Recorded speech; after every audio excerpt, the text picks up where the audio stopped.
permanently.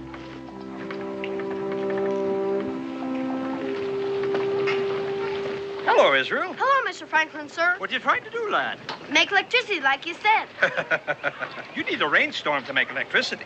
Oh, I forgot. It's been my contention, it's been my belief that you have to tie a piece of metal at the top of the kite to help attract the electricity to it. Of course, I don't know what these experiments will lead to, but this might be something considerable. They may help to make a vain man humble. You wouldn't mind telling me the story again, would you? Well, if you think it bears repeating. Well, sure, if I'm supposed to make electricity.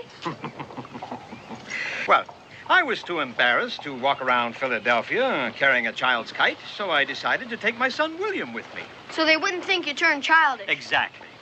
Well, we tied a piece of metal to the top of the kite, put a metal key at the bottom on the string, and off we went into the country.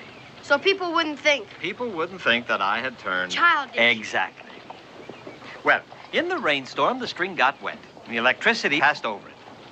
The kite got up in the rain cloud. The electricity was attracted to the piece of metal. It came down through the string, touched the metal key at the bottom, and sparks. Exactly. As soon as it rains, can we make electricity? I don't see why not, Master Boone. Mr. Franklin, Mr. Franklin. Yes, Sally, yes? Oh, Mr. Franklin, the soldiers, they've come to the house. Calmly, Sally, calmly. Come along, children, come along.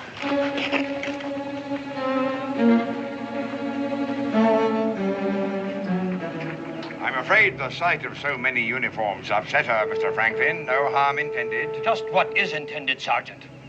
We've come to take your printing press away from you, sir. And if you try to stop us, my orders are to arrest you.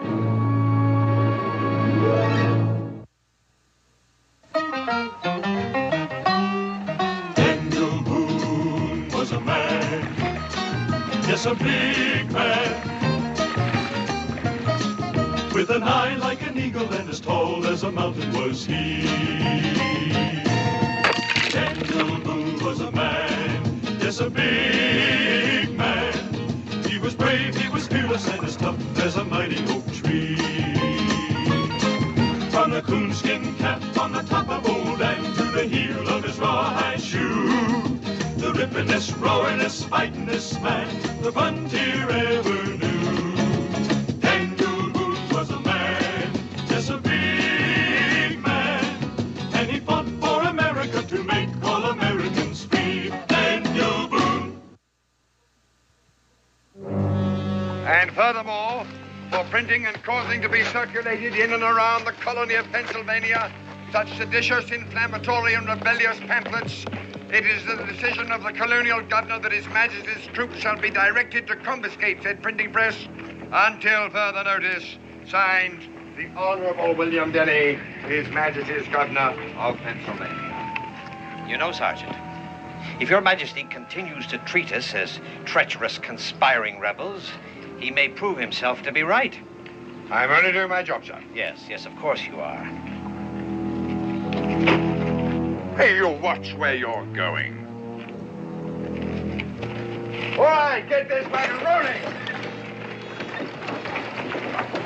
Now, Daniel, you heard, eh? Yep. Hey, Paul, where's Cully and Walt? And the others? The wagon and supply. Well, we can't get them without English pounds. They stopped me at the warehouse. Said there's a new law. You can't buy any supplies with furs or anything unless you use their currency. What? No pounds, no supplies. What are we going to do, Paul? Do? I'll tell you what we're going to do, young sir. We're going to sit down and think this thing through. Now, this has been a very bad day for both of us, Daniel. In fact, the only encouraging thing about it is the ham that you brought for dinner. Well, many a meal has been lost for want of meat. Come along, son. Come along.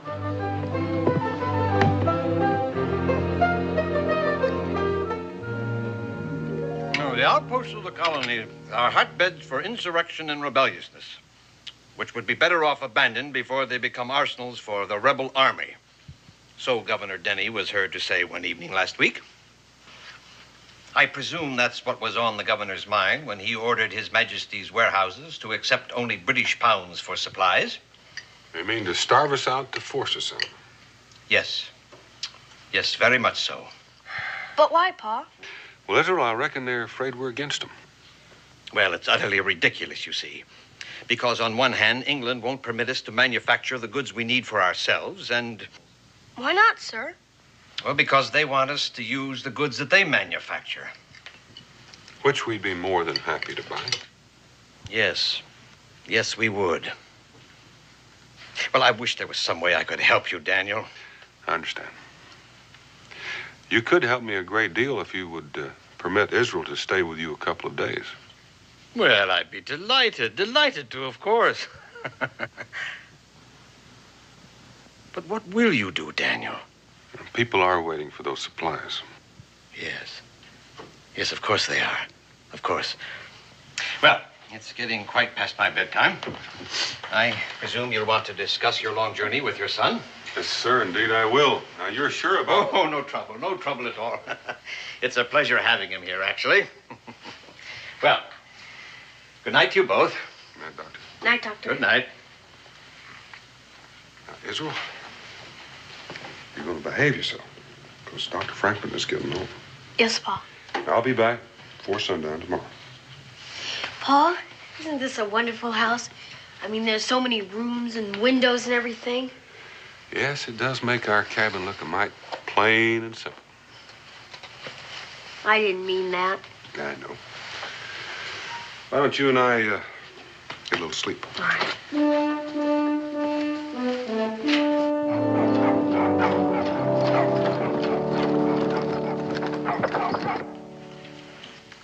Give me it!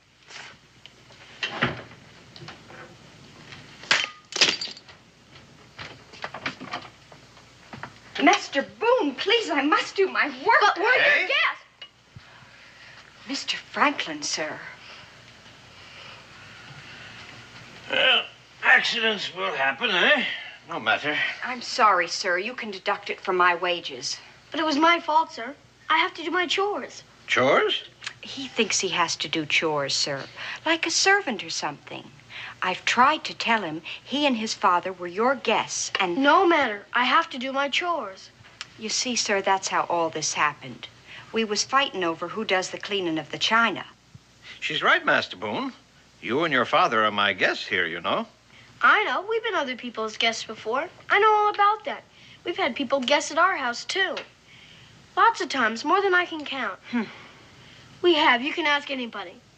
Anyways, we're your guests, and I have to do my chores. That's just the way it is. You gotta help out the people who help you with your food and lodging. I see. It's just good manners, my ma says. Everyone does chores for them who help out with the food and lodging where I come from. Understand? Yeah, she understands, Master Boone, and so do I. We all know that people from the southern colonies have a reputation for good manners. It's all right, Sally. It's all right. Yes, sir. Well, young Master Boone, let's see if we can find some work. I mean, chores for you to do, eh? Good. What are they? Well, let me see. Oh, the kite. Do you realize, young sir, that I'm responsible for many more things than just pulling electricity out of the air? I think I heard my pa say something about a stove. Yes, I invented a great warming stove that circulated heat about the room. I started the lending library, the Philosophical Society. I founded the university. I was clerk of the Pennsylvania Assembly. I started the fire insurance companies, the fire brigade. I was postmaster for the colonies for many years. Why, do you know that I even taught swimming? Did you know that? No. Yeah. Why'd they take your printing press away? Well, I guess they didn't like what I was writing about their king and his venal parliament and how they were trying to govern us. Oh, Yes. I see. Yeah, quite. Will they ever bring it back? Oh, yes, I guess so. They usually do after a spell. When? Oh, in about a month or two, I should imagine. Oh. You interested in printing, young Master Boone? Yes, this is where my printing press stood before they took her away. Her? Yes, the female pronoun is always bestowed upon man's favorite things, Israel, the things he loves the most and he cannot do without. A sailing ship is called she. She takes the waves gracefully, sailors are heard to say. A good carriage is she, a good rifle is she. And my printing press is as temperamental and as delicate and capable of doing beautiful things as is a lovely woman. But why? Well, You'll understand when you get older, son. Well, my press stood here, as I said, and they call it a press because, in fact, the blank paper is pressed up against the blocked ink. The same way that a wine press squeezes the juice out of grapes, or a cheese press... Wait a moment. Wait a moment. My printing press works the same way that this cheese press works. As a matter of fact, if I wanted to, I could probably get this thing to work. We could? Yes. It would take a little fixing, of course. Well, the cheese press doesn't come down low enough, but we could put wooden blocks in here to raise it up, and then the type would be locked in. We could slip a piece of metal between the paper and the type. We would have a uniform impression, and therefore we could print. You could? Yes. Would you like to see your name in print? You bet. All right, come along, then. Come along, Israel. Yes, now, if we were to print your name the same way that it was pronounced, it would come out Enub Lirsi. What? That's right. If we were to print your name the way that it was actually spelled, it would be Enub Lirsi. Enub Lirsi? But you spelled my name upside down and backwards, too. Upside down and backwards. Come around and look. Oh, I see. Now my name is spelled right. I mean, you have to put everything, all the letters and words, upside down and backwards before you can print them? Everything. Can you really get that to work like a printing press? Yes, I think so. With a little ingenuity, which in all immodesty I admit to having. Could you please, I'd consider it a big favor, print my name on a piece of paper? You see, I'd never seen my name printed before. I'd keep it forever and I'd take it wherever I go. Well... You can't really get it to work, can you? Yes. Yes, I think I can, young man, but the insurmountable problem is that we have no ink. No ink? No ink. You saw the soldiers pouring the ink out of the bottles when they took away the printing press. Yes, but I mean, can't you just go to a store and buy some? No, the ink comes from England, and they keep it under lock and key. And they give it only to printers who promise not to print rebellious or seditious pamphlets. Oh. I've been experimenting with several recipes for ink, but unfortunately, I've not been very successful. I've tried everything, but nothing seems to work. The ink isn't black enough. I've used rainwater and alum, gum arabic, sugar, logwood chips. I've boiled it and strained it, but nothing seems to work. It doesn't hold the paper. The black just seems to fade away. Oh. I've tried everything, Israel, everything. Tapwood roots, powdered rocks, certain kinds of earth, but... It all fades away. Yes. I guess I better get back with my chores. I'm sorry, Master Boone. That's all right, Mr. Franklin, sir. Pa! Pedro, you been behaving yourself? Yes, Pa, honest. That's good. I'd like to talk with Dr. Franklin. Yes, Pa. Well, have you devised a plan? We've arranged for a fire. A fire? There's a wreck of an old hull tied alongside the wharf right next to one of His Majesty's schooners. While the guards are trying to put out the fire, we'll be loading a wagon. We have a fair chance of making it. Do you realize how many garrisons of troops there are between here and the Cumberland Gap, Daniel? Yes, sir, I do, and we'll have to take the long way around. Of course, we'll just be traveling at night. It sounds risky to me, Daniel. Very risky indeed. Once we have the wagon loaded, the men are on their way, I'll come back for Risswell. Getting those supplies out of here and taking them past the guards is a very dangerous plan, Daniel. Well, if there's some other way to do it, Dr. Franklin, I'll do it.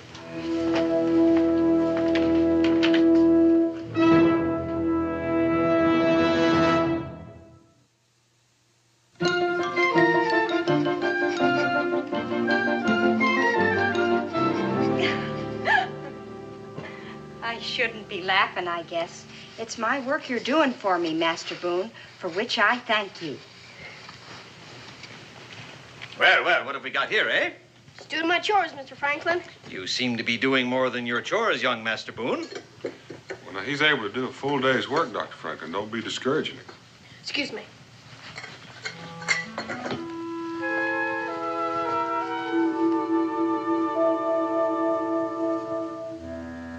There's nothing so black as lamp black. Daniel, go out and get your supplies. Get a whole wagon load of supplies, and with money. Money? Well, where are we going to get it? We're going to print our own. But I thought... No, they may have taken away my printing press. But they didn't take away my cheese press. Put it right here, Daniel, right here. What about the ink? You said yourself, sir, that... Well, lamp black is the answer to making ink black, young man. You gave me the idea yourself. But will it work? Well, I believe so. I don't think there's any reason why it shouldn't. Dr. Franklin, you said those supplies were for British citizens only, and important ones at that. Yes, well, as long as I'm counterfeiting money, I may as well counterfeit papers for you, too, to identify you as the steward and the purchasing agent for the estate of the Earl of Norwich, a kindly English gentleman who lives some 40 miles south of the city. What does counterfeiting mean? Bogus, fake, made to look authentic, but in actuality, it's worth nothing. Now, Israel, I want you to gather all the lamps in the house and light them right away. Wouldn't it be strange if somebody walked in and saw the lamps lit and the sun's right overhead? Israel, do what Dr. Franklin said, and right away.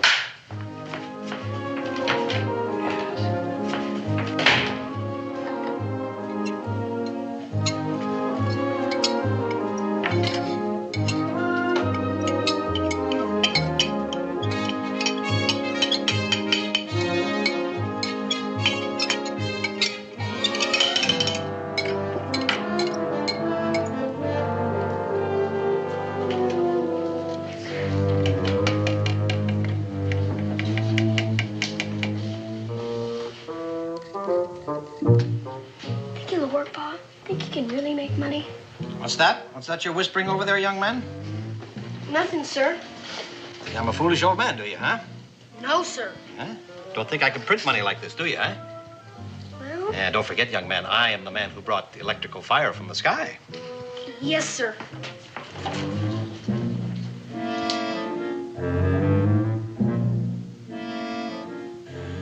With all due respects, Dr. Franklin, I have my doubts. Daniel, I can hold my own with the best of those counterfeiters. When I first learned the printing and engraving business, I copied and copied and copied everything that I could get my hands on until I learned how it was all actually done. But the ink... It's beginning to look like ink. Well, I hope so. As a matter of fact, I'm always very enthusiastic about my discoveries until I discover that some of them don't actually work. I didn't want to dampen Israel's spirits. But several months ago, I hit upon the idea of using black beetles to color ink. People thought I was daft, of course. I sent Sally and her family out scouting all over Philadelphia, buying up all the black beetles they could find. I used several hundred of them. I must admit, I felt rather like a monster drowning all those poor black beetles for nothing.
George.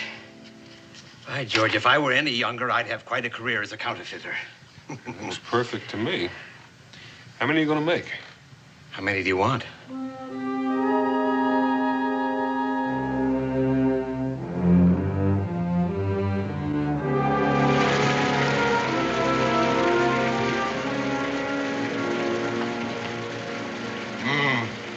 I would have preferred that it hadn't rained tonight. Might prevent this ink from drying quickly. Well, I'm sure they'll dry just fine.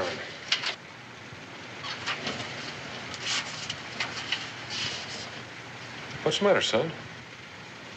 Nothing, Pa. Oh, just hungry, I'll wager. Say, did I tell you about all the work, I mean chores, that your young man did for me here today? Yes, sir, you did. He does you honor, Daniel. Israel, where are you matter, son? Sorry, Mr. Franklin, sir. It smells like that supper's almost ready. Come on.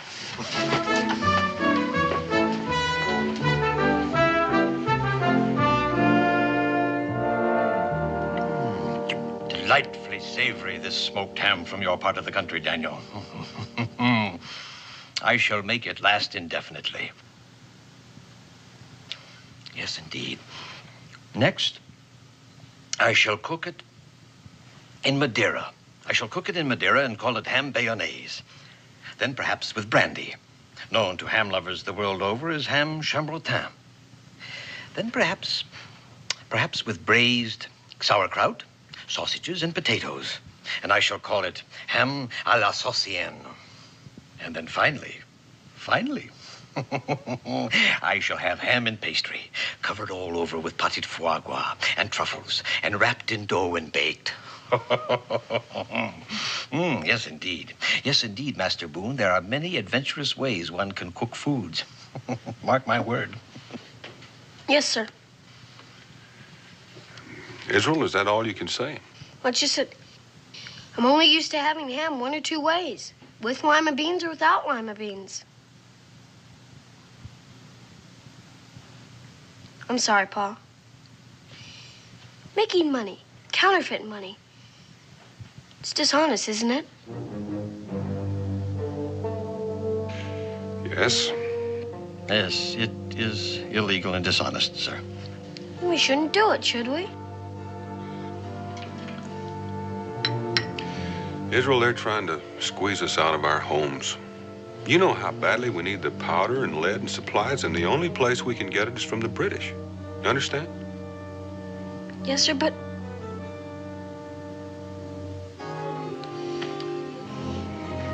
I'm sorry, but you always told me never to do anything if it was dishonest. Son, it is true, if I buy supplies with counterfeit money, that I will be cheating the British Army out of money. But you and I both know that we've got to get those supplies. Yes, sir. But it's dishonest. Master Boone, I believe you have pointed out, how shall we say, an embarrassing flaw in our plan. Sorry, Mr. Franklin, sir. That's quite all right, young man. You were quite right to bring it up. I'm glad that you did. I'm proud of you. And as I said before, you do your father honor, sir. Thank you, Mr. Franklin, sir. And I believe the only way to correct this dishonest thing we are doing is to keep track of the serial numbers as we put them on the bills. Serial numbers? Yes, and after we've gotten this ridiculous law abolished, we shall approach everyone holding these counterfeit notes and exchange them for real money. And upon that, sir, I give you my word. We can leave the furs with Dr. Franklin, and if there's not any real money, he can use the furs. Now it's honest. Quite so, sir. Quite so. Excuse me, sir, but there's some men out back, dressed in buckskin, asked to see Mr. Boone. It'd be Cully and the boys. Let's go out, Israel, and tell them about the change in plans. No, they want to see you, sir. Well, I shall want to see them too, Daniel. Speaking of buckskin, you'll be needing city clothes, won't you? Oh, mine won't do. Mine won't do at all, Daniel. Come along.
Follow me, sir.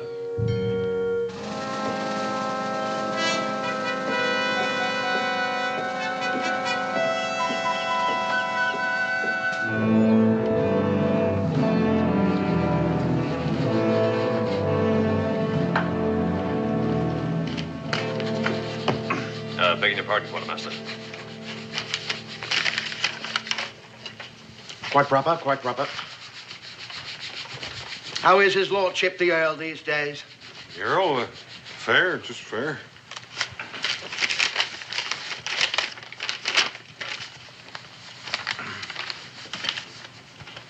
Now, what's this? 10 barrels of gunpowder? What's his lordship going to do, blow up the old south of Pennsylvania? What does he need with all that powder? Oh, tree stumps. The meadows are full of stumps, and the Earl told me to blast them out, and blast them out I will. But that takes powder, and lots of it. I see. You'd better inform His Majesty's troops in your village what you're going to do, so they don't think you've started a war. I'll do just that. Good. I'll try to get you loaded up in time to leave first thing in the morning. Well, with all due respect, Quartermaster, I have to be back tomorrow midday at the latest. Those were my orders. I don't mind helping your men load my wagon, but we have to do it now. Now? Well, that's terribly inconvenient, Mr. Wharton. That's most inconvenient. You see, there's a bloody inspection here today. Captain Thurlow takes a fit, he does, if this place isn't looking neat and tidy. And if I were to take my men away from the cleaning to fill your order. Well, I wish I could wait, but I can't. Perhaps if I spoke to Captain Thurlow. I've heard the Earl speak of him many times. Oh, no. No, sir, that won't be necessary. No, we'll have your order filled on the double. Smythe! I'll just figure out your charges, sir, and we'll have the wagon loaded in a shake. Smythe, where are you, man? Sir? Here, have this order filled at once for Lord Norwich's man here. Yes, sir. My wagon is right out in front. Yes, sir. Well, that's all, Smythe. That's all. Be off, man. Tilson, that's enough. Go give them a hand with the order. Yes, sir. Would you like a sweet, sir? Oh, no, thank you, Quartermaster. Why don't you sit down, sir? It will take them a little while, of course, to get the wagon loaded. Well, thank you, but I should go out and see if the wagon is loaded properly. It's a long trip, especially at night. Oh, right you are, sir. That's a much better idea, quite. I'll be back in to pay after the wagon is loaded. Fine, sir. Right you are, sir. Whatever you say, sir. But please don't be having any talks with Captain Thurlow. Life is difficult enough here in the colonies without any trouble the likes of that. And then what happened, young man? Well, I picked me up a branch from the closest tree, and then I whopped that bar on the nose every time he came close. I finally got the idea I wasn't going to be his dinner. Then he walked away, rubbing his nose all the way. That's amazing, amazing. You know, I've never even seen a bear. Can you believe that? You haven't?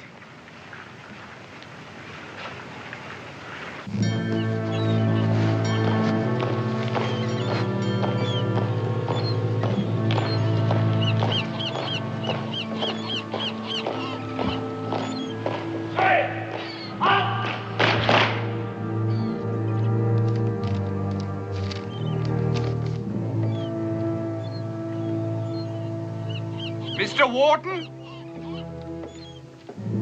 Mr. Wharton, sir. The bill for your supplies. Quartermaster Owens has it all prepared. Yeah, sure.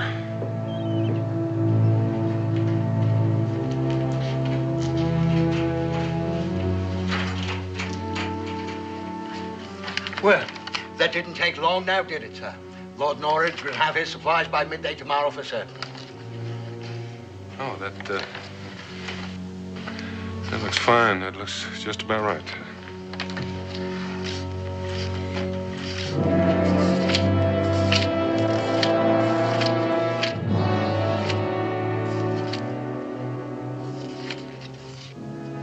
Thank you, sir. Thank you, Corey. One moment, sir. You don't want to go back to Lord Norwich without me marking the order paid in full, do you? Your governor wouldn't like that one bit, now would he? No, he wouldn't. There you are. There you are, sir. Thank you, Quartermaster. All right, man, in here.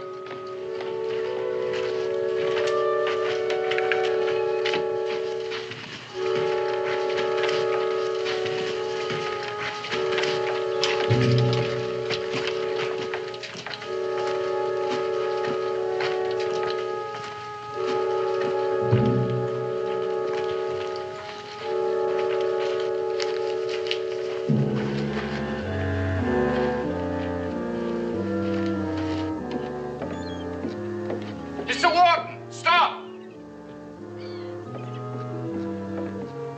Compliments of Quartermaster Owen, sir, but you've paid £5 too much for the goods you've got. Too much. You're certain? Yeah, Quartermaster Owen's counted it over 3 times, he did.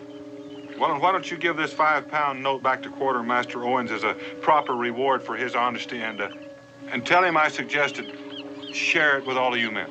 Well, thank you, sir. That's pretty generous, I'm sure, Mr. Wharton. Thank you, sir. Not bad, Quartermaster at Arms. Not bad at all. Sergeant Ridley. Ah! Put Corporal Smythe down on report for being late for inspection. Yes, sir. Sorry, sir.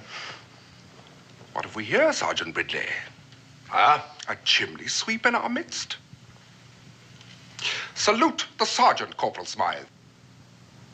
Pretty filthy, I'd say, sir. Filthy? Well, I'll be dipped. Rather disappointing, Quartermaster. Smythe turning out like a gutter snipe. Shocking, sir. Quite. Well, let's hope the supplies are neat and trim. Yes, sir. Quartermaster at Arms. Yes, sir. Your hand, sir. It's filthier than Smythe's. I can't believe my eyes, sir. I can't believe my eyes either, sir. It seems that you two have had your hands in the same chimney. What have you touched that I have, too? Nothing, sir.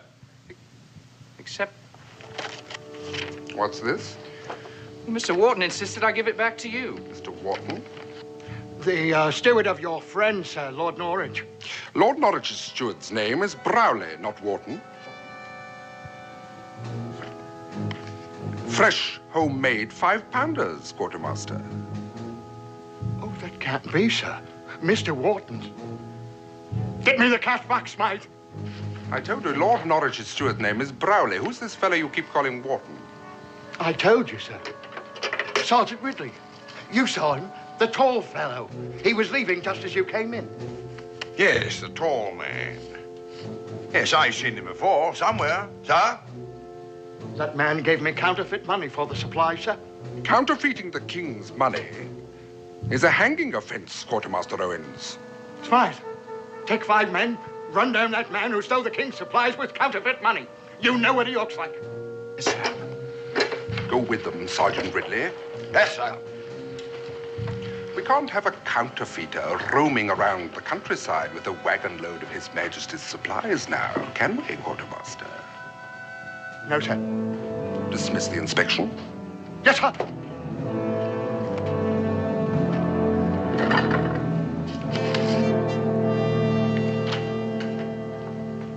Well, what are you printing there, young Master Boone? Begging your pardon, Mr. Franklin, sir, but you'd laugh. Oh? Well, you'd have the right to laugh, too. Very well. Very well, young man. I was only trying to be of some assistance. You know, sir, half the fun of printing is doing it yourself. I understand, son. If my youngest son, Francis, had lived, he would have probably have said the same thing. Sorry, sir. Guess I wasn't being very neighborly.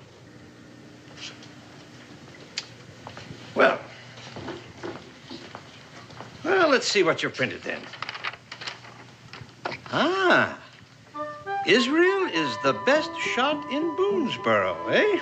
I told you, stupid. No, not at all, not at all. It's a marvelous beginning, actually. Shows boldness, a certain immodesty, a quality which is very much admired in the communities on the frontier like Boonesboro. Thank you, sir.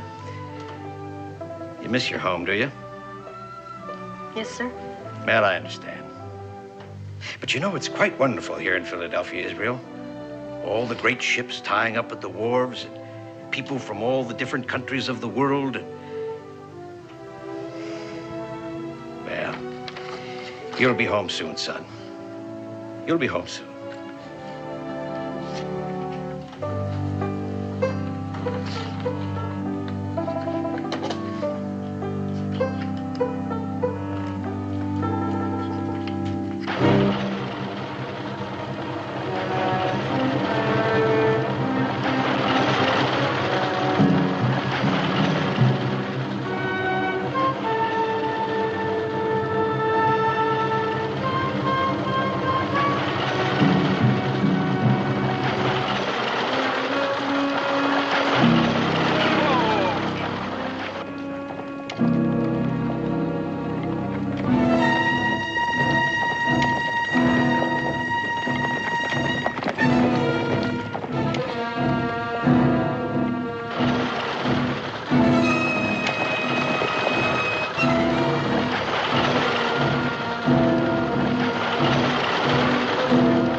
Let's have those fresh horses, Cully, and fast.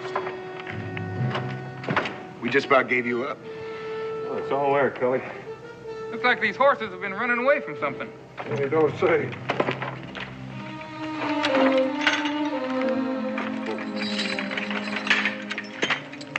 Walt, you better keep an eye peeled.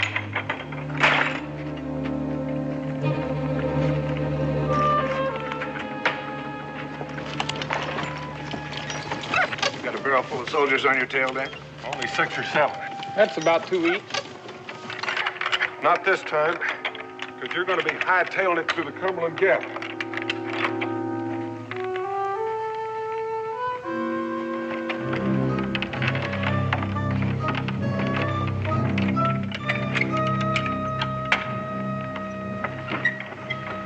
Tell Rebecca his and I'll be along in a couple of days. And you better not come back wearing those clothes. Hell!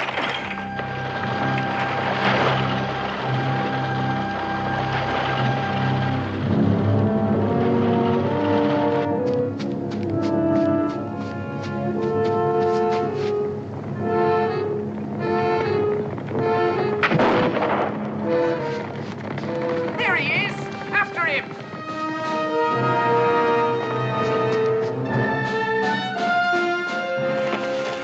That's him, all right. What about the wagon? It must have broken down somewhere. We'll see it better in daylight. You can't get the horses through that thicket. Then we'll follow on foot.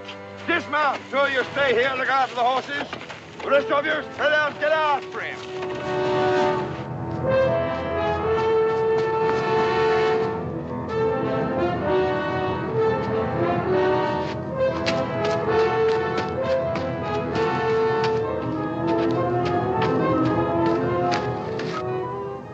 I know where I've seen that man before. At Benjamin Franklin's house. He's a friend of Franklin's. I better tell Captain Turtle.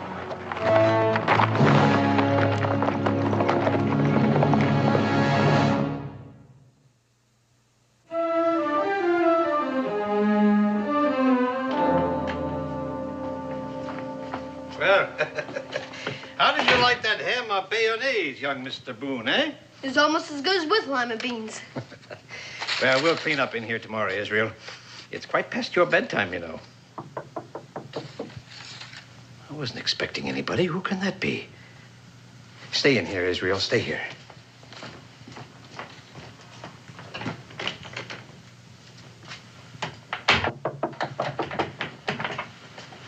Answer the door, Salmi. Yes, sir. Good evening. Please tell Mr. Franklin that I'd like to see him, would you? Tell him yourself, Captain. Quite. Sergeant Ridley, Sir. remain here and permit no one to leave the premises. Yes, sir. All right, you two, round to the back. Keep an eye on the back door. This young lady will show you the way, won't you? It's all right, Sally. It's all right. Yes, sir. Come along, Captain.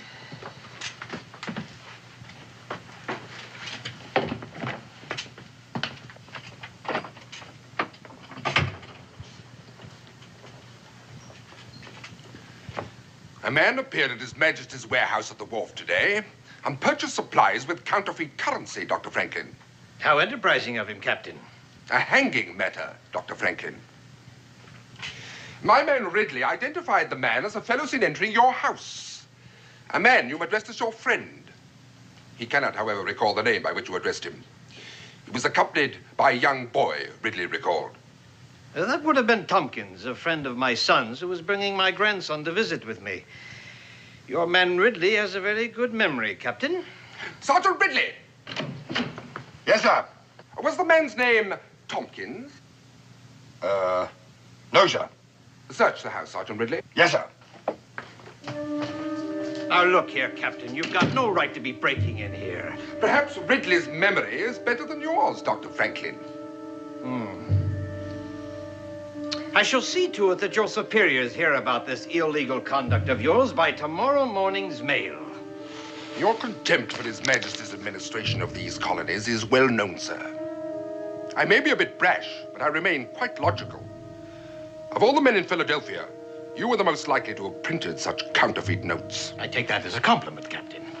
May I remind you, sir, this is not quite the same thing as printing those annoyingly slanderous seditious pamphlets. Printing the king's money without his permission is likely to be taken far more seriously by the crown than mudslinging. Very well, I confess. Take me to the stockade. I am not amused, sir. No, I confess, Captain. To err is human, to repent divine, to persist devilish. Really, sir? Well, are you going to take me or not? You're too eager, sir. Sir, no man, no boy, no printing press. We searched every room in the house except the one across the hall. It's locked. Will you open it, sir? Well, if you want my confession, Captain, I demand that you take me to the stockade right now. Then we shall have to knock it down.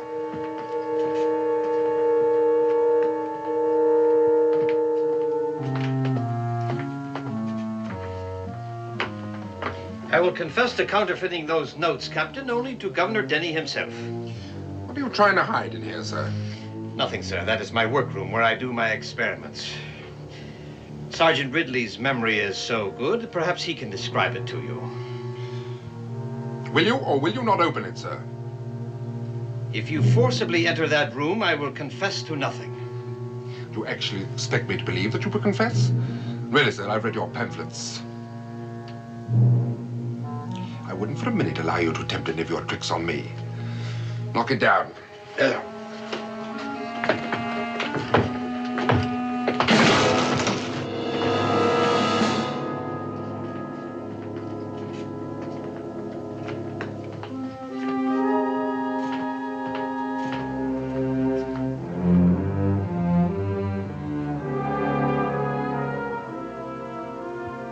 You were trying to trick me, weren't you, sir?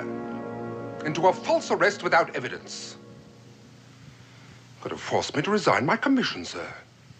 Yes, Captain. I should probably have had a full account of it published in the London newspapers.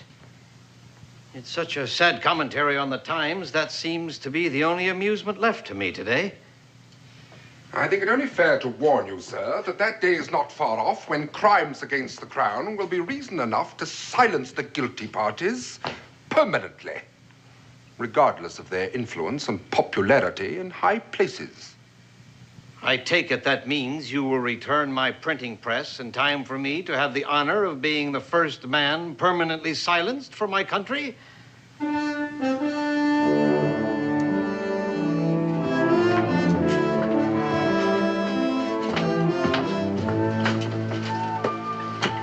Would like to, sir.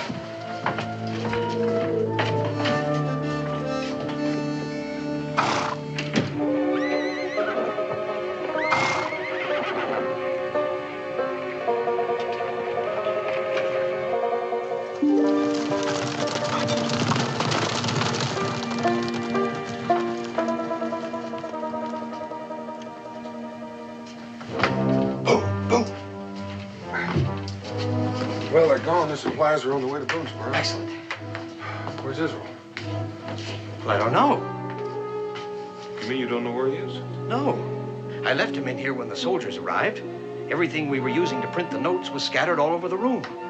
When the soldiers broke in, I expected they would find Israel here and all the evidence, but he must have cleaned it up, as you can see. Evidently, the boys cleaned it up, but I don't know where he is.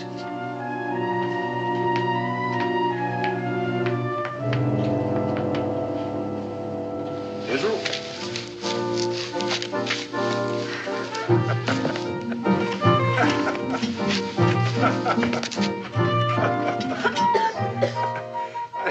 I taught him to hide in the chimneys during Indian attacks.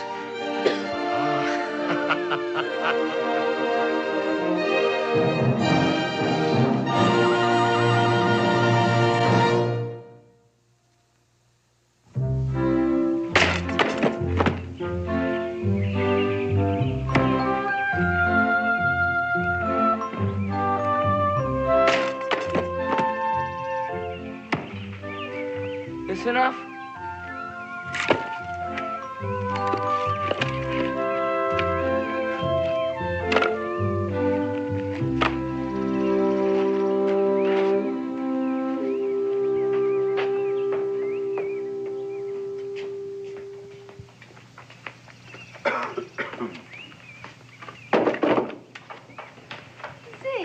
Yes, sir? You know, it's awfully nice of you to be helping Israel like this, but I do hope you leave something for him to do. Oh, no, ma'am. I'm doing them all today. And tomorrow. And the rest of the week. The rest of the week? Yes, sir. Say, it's very friendly of you to help Israel this way, especially after the disagreement you had, but... Well, why are you doing them, Zeke?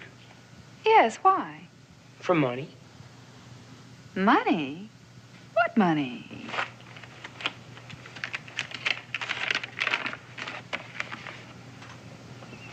An Israel Boone £1 note? It's signed with Benjamin Franklin and has a real serial number on it.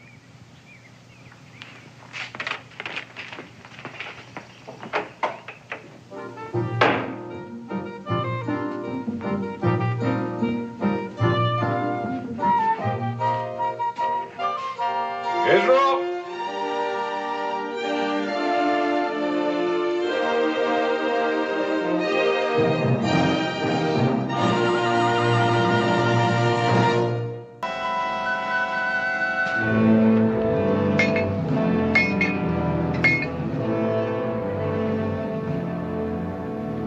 Angela. Mr. Hamilton. Angela. I demand to know what the wife of a high-ranking British officer is doing in this camp. Perhaps you'd better ask her, Governor. My dear? Mr. Hamilton, please sit down. I prefer to stand, and I won't be here very long. You wanted to know what I'm doing here. It's quite simple. I came to find you. We've been worried since you were captured. Very worried.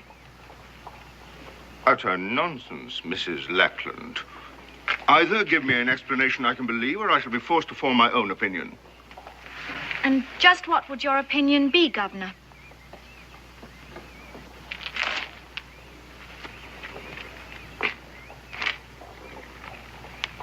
I should say it rather smelled of treason. Then treason it is. I came here to help my husband, Mr. Hamilton. He plans to surrender Fort Detroit to the Americans. Surely you're not serious. Oh, but I am. Betray Detroit? But why? Why? Perhaps as a woman I should like to see this senseless war come to an end.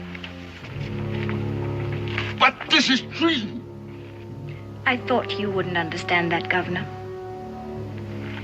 Is it easier for you to believe that we're doing it for the rather substantial reward the Americans have offered us? You can't do this. Easy, sir. Guards! See the governor back to his quarters. You'll never succeed. But even if you do, neither you nor your husband will ever dare set foot on English soil again.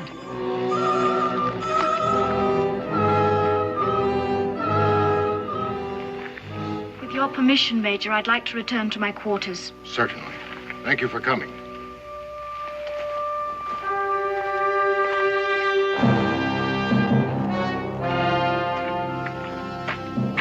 You can come out now, Mr. Boone.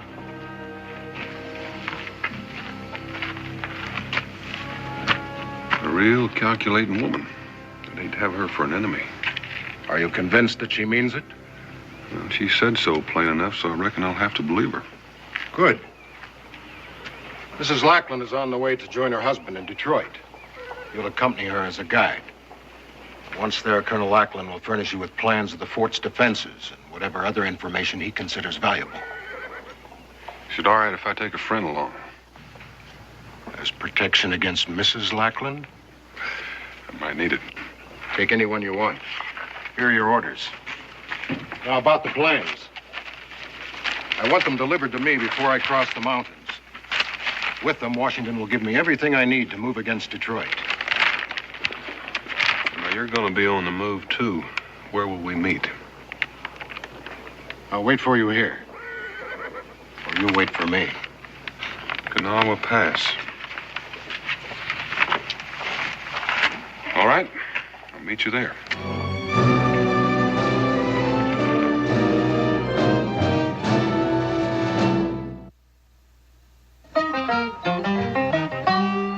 Daniel Boone was a man, yes, a big man, with an eye like an eagle and as tall as a mountain was he. Daniel Boone was a man, yes, a big man. He was brave, he was fearless, and as tough as a mighty oak tree. From the coonskin cap on the top of old Dan to the heel of his rawhide shoe, the rippin'est, roaring'est, fighting'est man the frontier ever knew. Daniel Boone was a man, just a big man, and he fought for America to make all Americans free. Daniel Boone.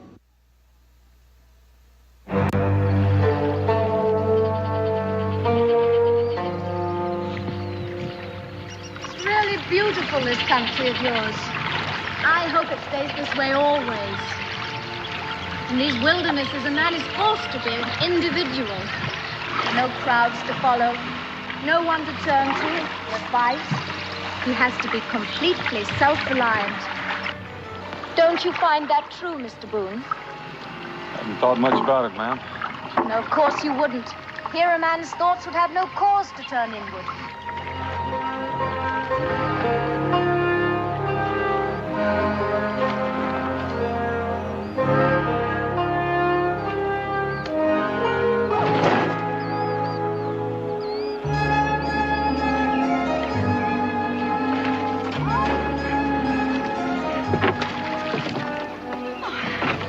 You know, I think that self-doubt and invidious comparisons with others, well, they're products of civilization. Wouldn't you say so, Mr. Boone?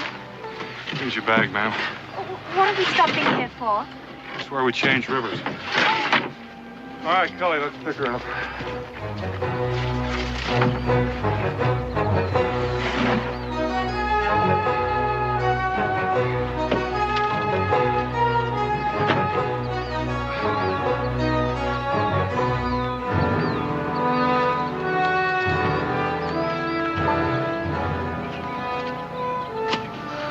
Golly, why don't you stay down here and see if you can catch a mess of fish? I'll take the gear and Miss Lackland up there at the rocks and make camp. Might even whip up a batch of biscuits. Biscuits? Please, Mr. Boone, why don't you both go fishing? I'll make the biscuits. I'm still trying to digest those last little stones you cooked the first night out. Well, in that case, I'll try for a turkey.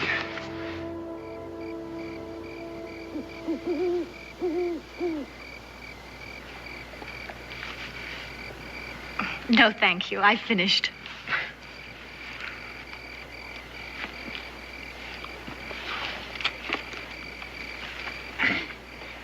Anybody care for any more biscuits? Yes, you do, Mr. Cully. Please eat them. Dan? All yours, Cully. These mighty good biscuits. I mean, they're about the best I ever tasted, especially when I've been traveling with Dan.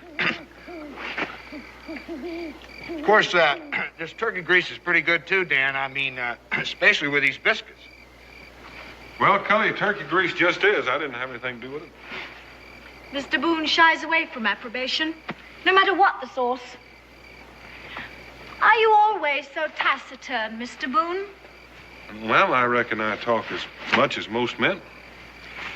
It's just that I'm not too happy with this chore, and I'd kind of like to keep it on a business-like basis. But how strange that you should be unhappy. Maybe uneasy would be a better word for it. Are we violating one of your tenets of honor, Mr. Boone? I mean an Englishman in a position of trust betraying his own country. Such a provincial attitude. Well, what about Count Pulaski? And Kosciuszko, are they fighting for Poland? And the Marquis de Lafayette, is he fighting for France? No, they're fighting for America. So why should my husband have to fight for England just because he is English? Don't you want him on your side? I don't know, ma'am. I haven't met him yet. But your reasoning process, or perhaps I should say your lack of one, well, it frightens me. My husband and I are risking our lives to aid your cause. And if you feel this way, how can I be sure you'll even accept the documents my husband plans to turn over to you? Oh, I reckon I'll have to do that. And if you feel honorable in accepting them, why should he be dishonorable in handing them over? I appeal to you, Mr. Cully. Please, ma'am, I'd just like to keep out of this ring. Why can't you see the truth, Mr. Boone? My husband's act means that Fort Detroit can fall without a shot being fired, without one life being lost, not one drop of blood being shed. Well, far from being treason, I call that the noblest form of humanitarianism. Ma'am, you talk as if I were arguing with you. Now, there's your bunk, and I suggest you take advantage of it. The canoe part of this trip is almost over, and from then on, it's just going to be walking. We're that close to the fort? Yes, ma'am, we are. We should be there tomorrow afternoon. Good night, Mrs. Lackland. Good night, Mr. Boone.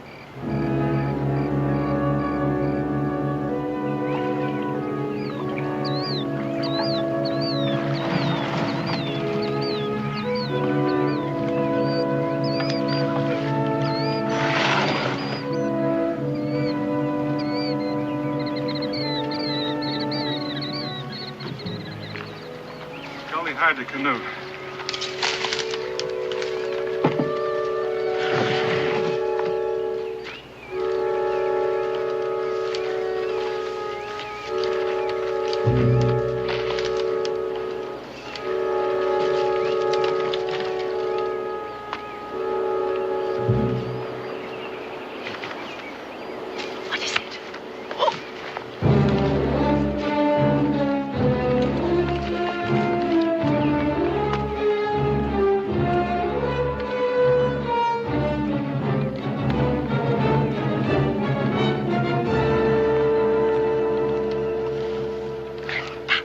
Necessary, Mr. Boone.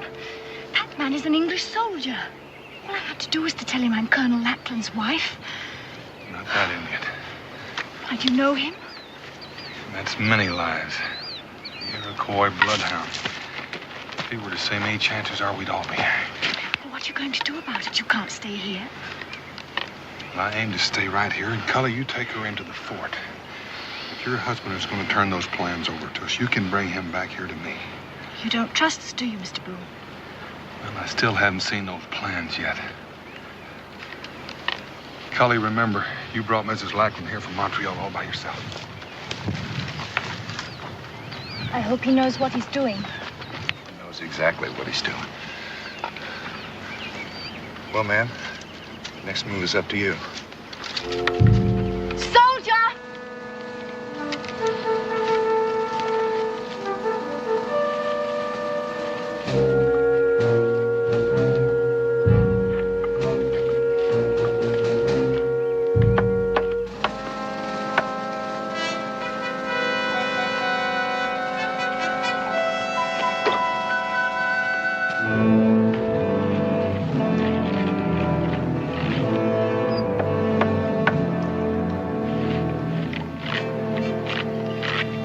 Angela.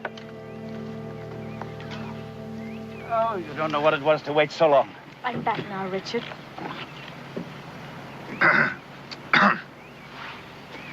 Darling, this is Mr. Cully. From Montreal, sir. This man was your only escort? Is he the man our friend sent? Can we go to your quarters? Come along, Mr. Cully. You must be utterly exhausted coming all that way through the wilderness.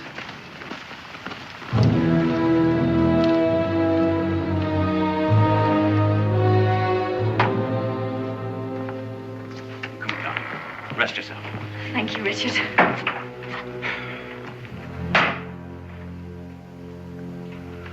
I gather the principal agent is elsewhere.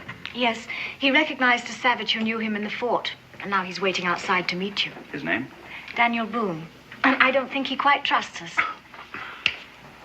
Well, and what about you?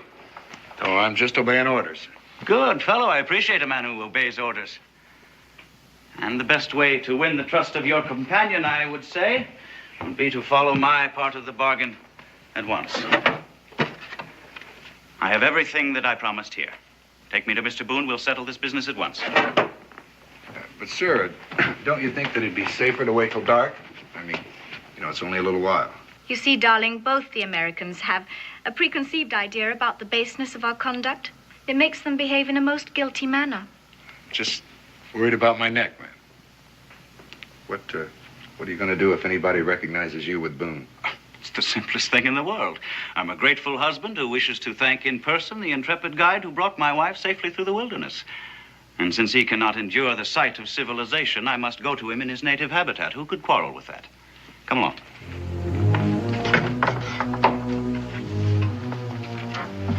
Oh, Angela, darling. Your trunks arrived several days ago, and I fixed up the bedroom for you. Do tidy up a bit. We're expecting Governor Carleton at any moment. And what's the governor of Quebec doing here in Detroit? I rather suspect he's here to see how I'm running things since Hamilton was captured. This will be very charming to him.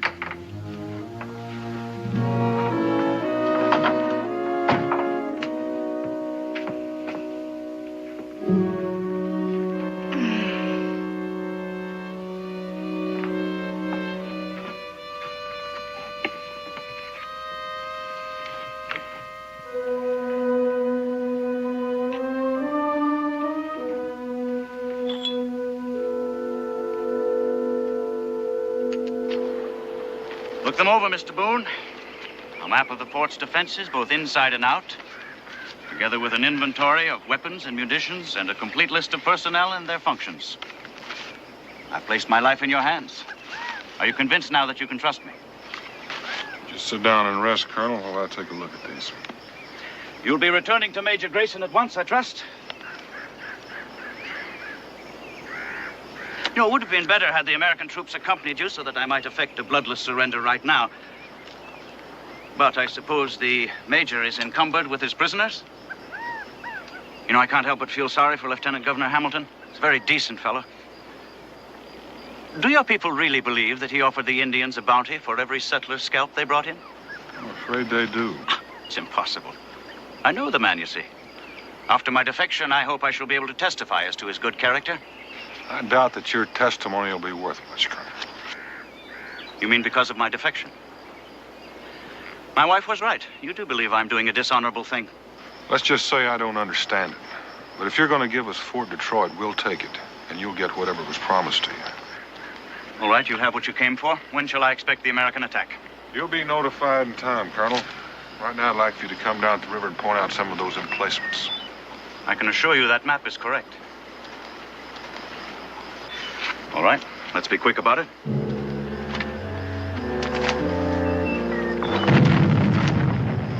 What's happening? Fire!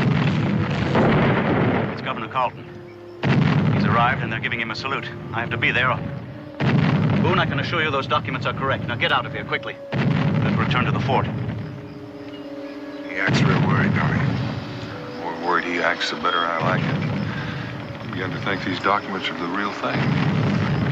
Dan, you're a real suspicious man. Just careful. We're not so rushed that we can't take time to wait around after dark to check some of those gun emplacements.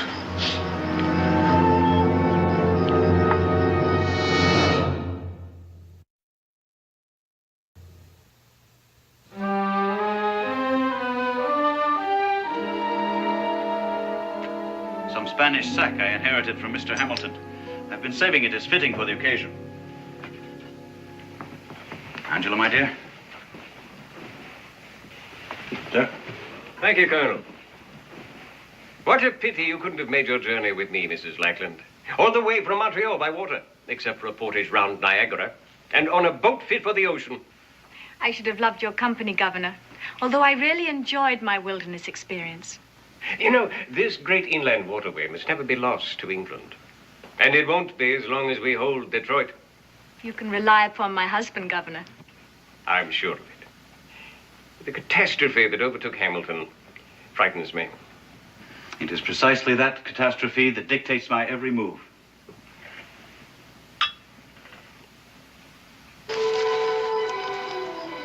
According to the map, their gun emplacements up on that vantage point.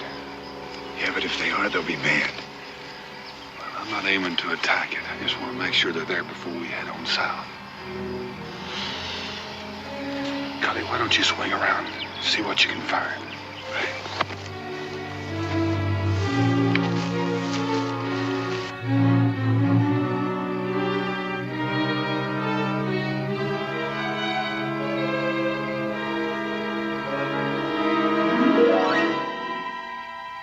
There's my point.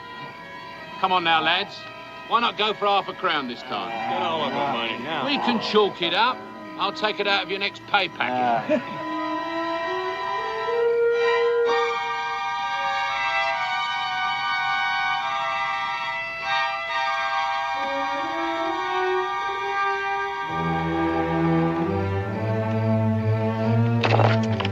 Hey, wait a minute. Hey, what's that? Someone's coming.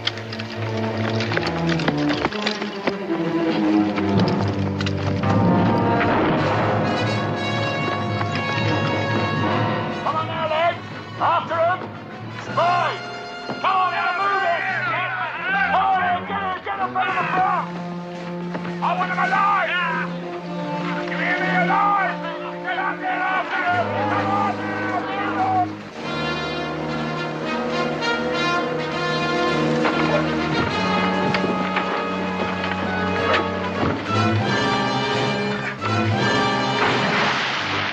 Halt there or I fire! Keep going, Cully! All right, lads, to the colonel. Take his stuff.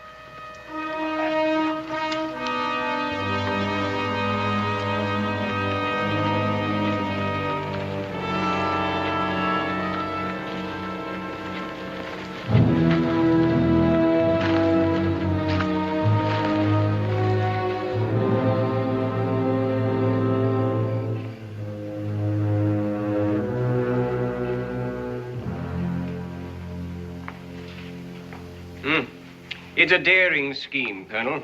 But do you really think it's safe to withdraw so much of Detroit's garrison at a time like this? Well, the time is in our favor. With Clark on the Wabash and the river bottoms flooded, it would take him weeks to get here, even if he had the supplies, which I doubt. I only hope your intelligence reports are right. I'm sure of it, Governor. Just leave everything to Richard. Very well, Colonel. You have my approval to reduce the garrison by 50 men. I certainly hope it doesn't lead to another disaster. Thank you, Governor. Now I believe I'll say goodnight. Yes? I beg your pardon, Colonel, but here's a matter what can't wait. We caught this blighter here spying out our guns. He looks like an ordinary trapper to me. No, he's no trapper, sir. He had these papers on him. Complete plans of the fort, right down to an inventory of our supplies. Why, sir, he knows more about the place than I do myself.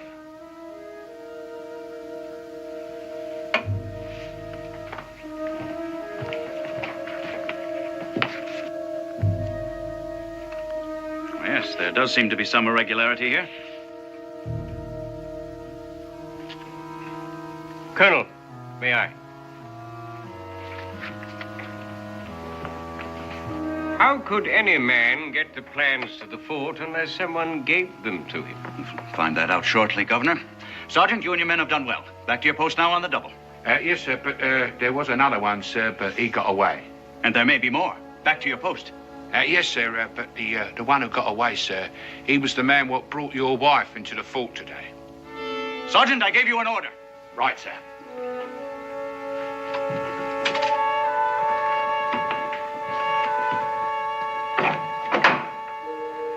Mrs. Lackland, If what the sergeant said is true, then you should know this man, too. Since you refuse to answer, I'm forced to assume you do. Who are you? Where did you get these papers? My dear Colonel, these documents had to come from your own files. No one but you had access to them, and only you could have... You're absolutely right, Governor. There's a traitor among us. So don't move or call for help. I've no intention of hanging. Angela, release Boone.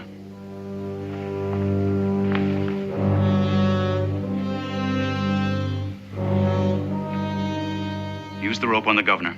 Tie him in the chair. Gag him. Angela, we're leaving. Get what you need from your room.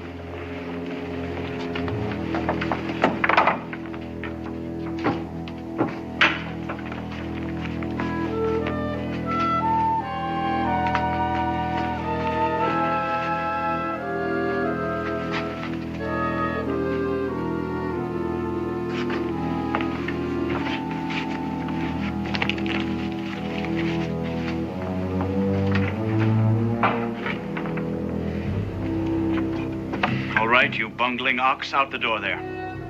If I die for this, I shan't die alone. Angela?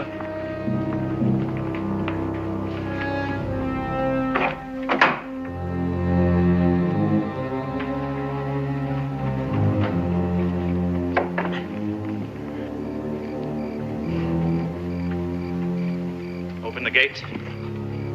But, sir, I thought you were... Open the gate. Yes, sir.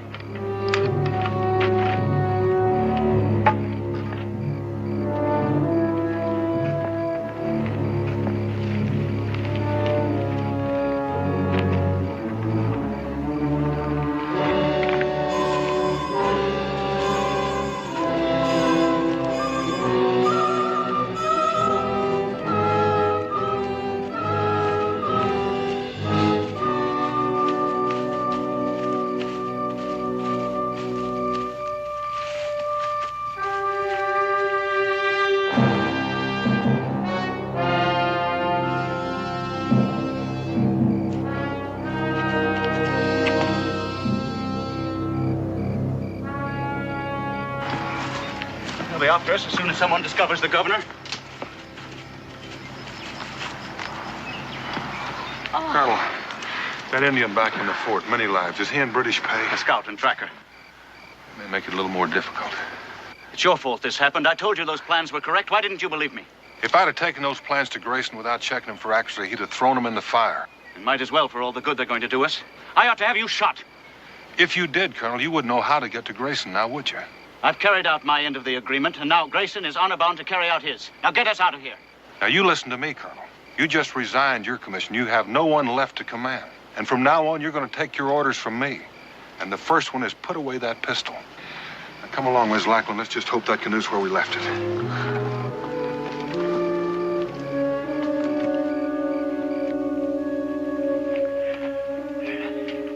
You saw the Colonel and Mrs. Lackland? They have left the fort with the man called Boone. You can follow?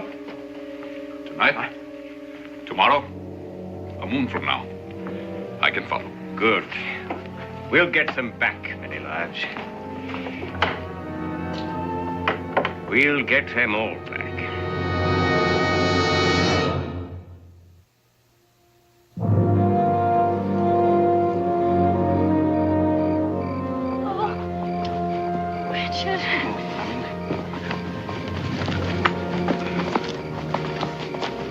We'll rest here for a moment, Boone. My wife has to catch her breath. All right, Colonel, it's not far to the water. I'll go after the canoe. Oh, Richard, my shoes full of sand. Oh, well, this is one journey I didn't expect to make. Nor I. But when Boone was caught with those documents, I had to do something. I know, darling, you were marvelous.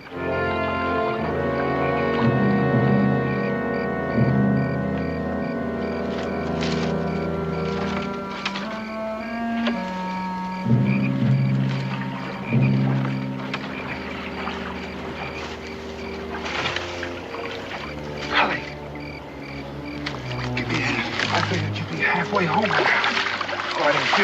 all the way home upstream. Come on, let's get out of here. It's not quite that simple. Fortunately, I got company. All right? All right.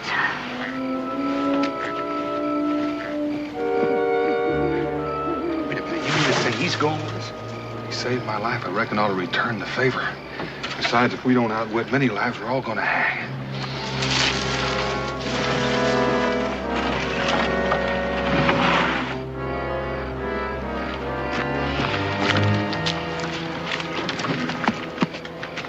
Get in, girl.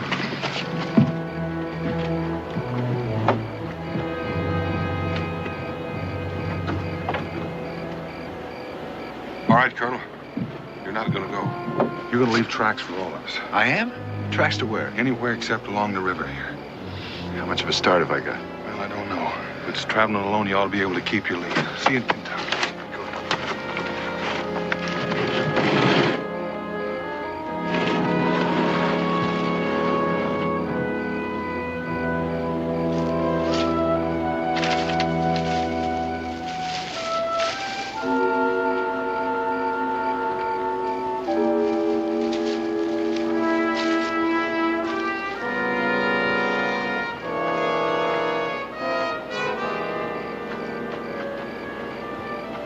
Colonel, if you're any good at using one of these things, start doing it.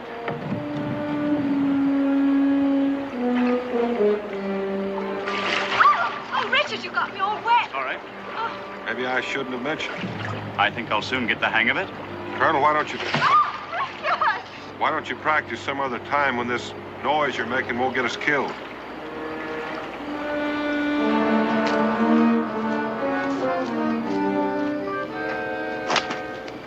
How you keep looking for these tracks in the dark.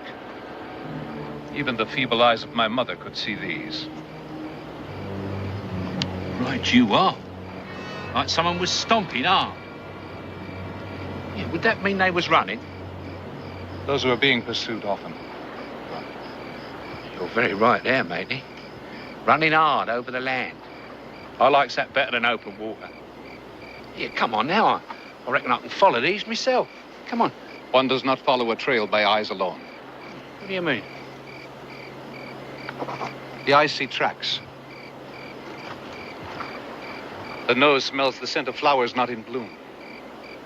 Really? The tracks lead south, but the scent of flowers comes across the water. I don't smell nothing. I will wait here. Run fast and bring a canoe. All right, then. You say so?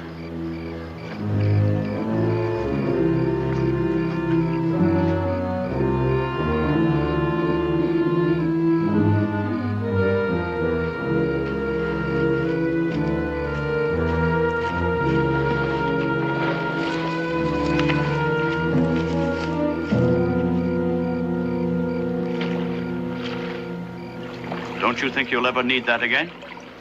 If I do, I'll dig it out. I don't want him to find where we've come ashore. But surely if he's following the false trail. He won't follow it far. Come daylight, he'll start wondering why he hadn't seen a lot of tracks that look like a woman's. Then he'll think about water. He won't have any trouble finding where we left from. But if we can keep him from finding where we landed, that's that. Come along, darling, we're leaving. All right, just let me tie my hair up first. Let's go.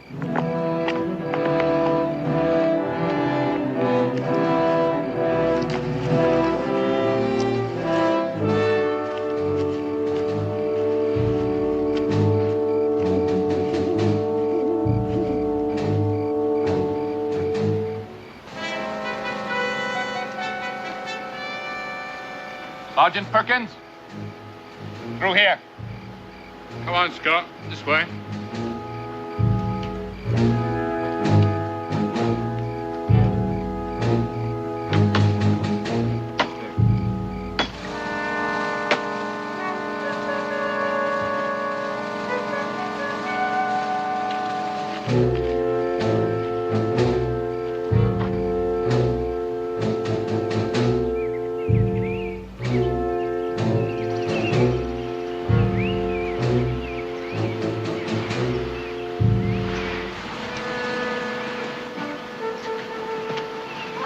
better sit here and rest a spell, man. Oh! If there was anyone after us, Boone, we'd surely know it by now. I think we're safe. Angela can't stand much more of this. If we're going to rest here, well, I think better make sure that we're safe. What are you going to do? I'm going to do a little backtracking. You mean you're going to leave us here all alone? I'll be back. If you get hungry and you want something to chew on, there's some jerky in here.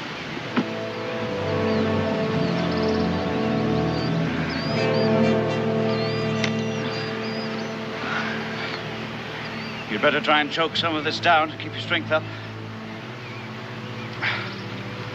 It may taste awful, but it's nourishing.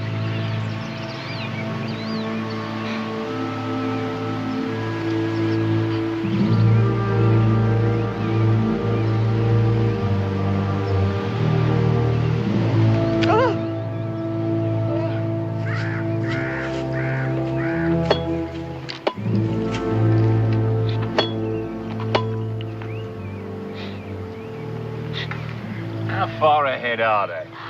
Or can't you tell? The hawk above can see them. We go slow.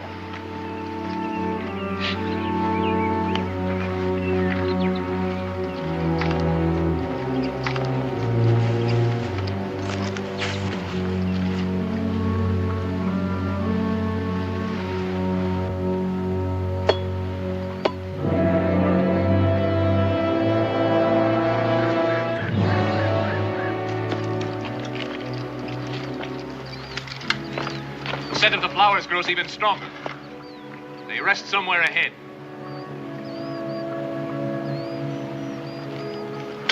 No! We will wait here until they move on. Suits me.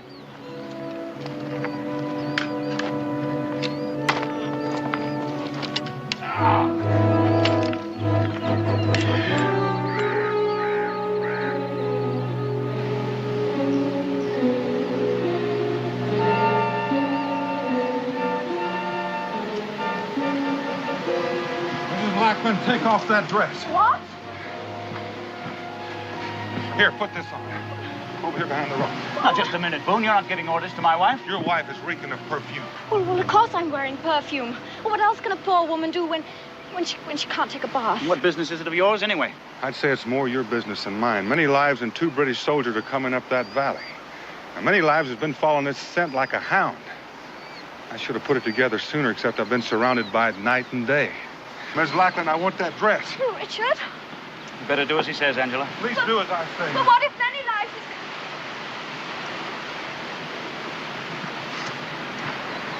Colonel, there's something mighty strange about this. Yes, what? Many lives has followed this scent all the way. And with your wife slowing us down, they could have caught us. Why haven't they? They're probably waiting for the opportune moment. 2 rifles against 1 pistol. One moment's as good as the next. Yes, but they want us alive. The British give traitors a trial before hanging them. Well, they may want you alive and Mrs. Lackland, but the easiest way to accomplish that is by shooting me. Now, they haven't. I don't know what you're thinking, Boone. And another thing. Many lives is blazing his trail, and I wonder why. Probably so he'll be sure to find his way back. Well, he could find his way back blindfolded. He's blazing his trail so someone else can follow him. The question is who and how many? I've no way of knowing that, Boone. I can only repeat they want Angela and me alive. You wanted this? Thank you, Mrs. Lackland. Colonel, I want you to take your wife and going up into that little valley there. There's a stream there. Follow it as far up as you can. I'll find you later. If you know there's a stream nearby, then you must be in familiar territory. I've been here before. Here, take my pack. I want to travel light. Well, what are you going to do? I'm going to try to get rid of many lives. Now, you all go and I'll stay here and watch until you're well out of sight. Boone, if something happens to you, how will we find Grayson? You better hope nothing happens to me. But if you follow my directions, I'll take you to him by morning.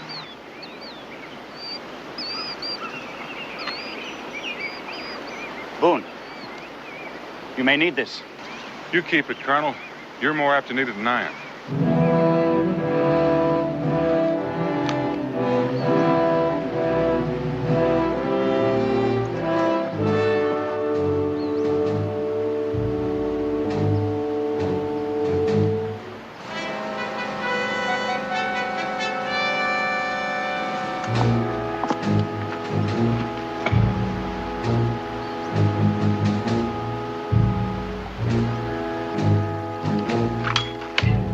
What's the matter now? They move again.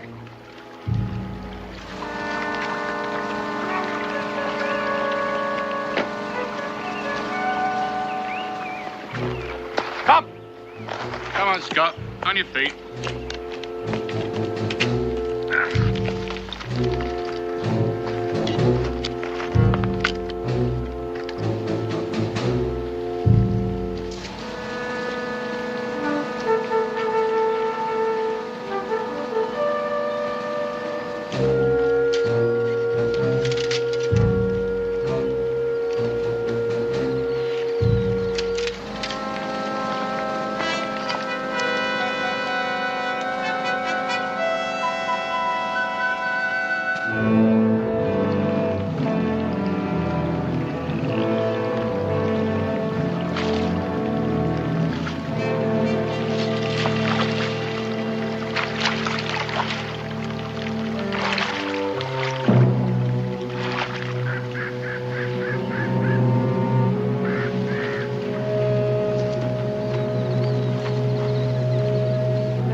Strange thing.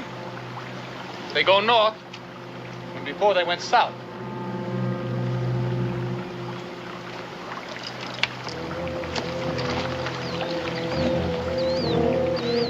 Strange. Very strange. What's the matter now? Now they turn again. They must be lost. Daniel Boone, lost? No. Perhaps he suspects and doubles back to throw me off the trail. But he does not succeed. Come.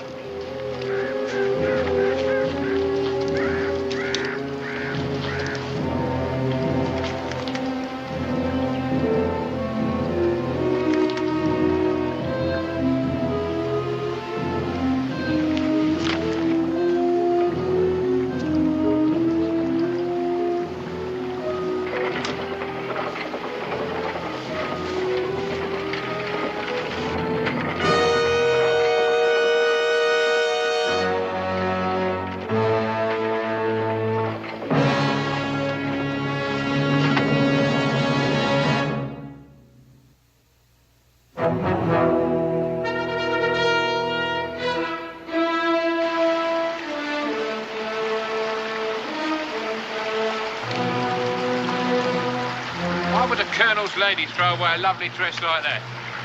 Not the woman. Boone. Boone!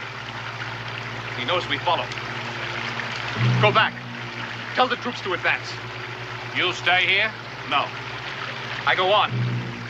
Right, Scott. Come on.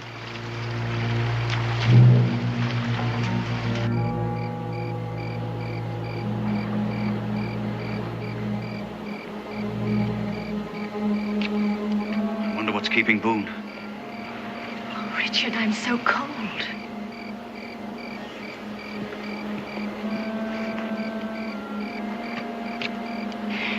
Suppose he doesn't come. Oh, Richard, what will we do if... Well, suppose things go wrong? It wouldn't be for want of courage on your part, my dear. You were magnificent.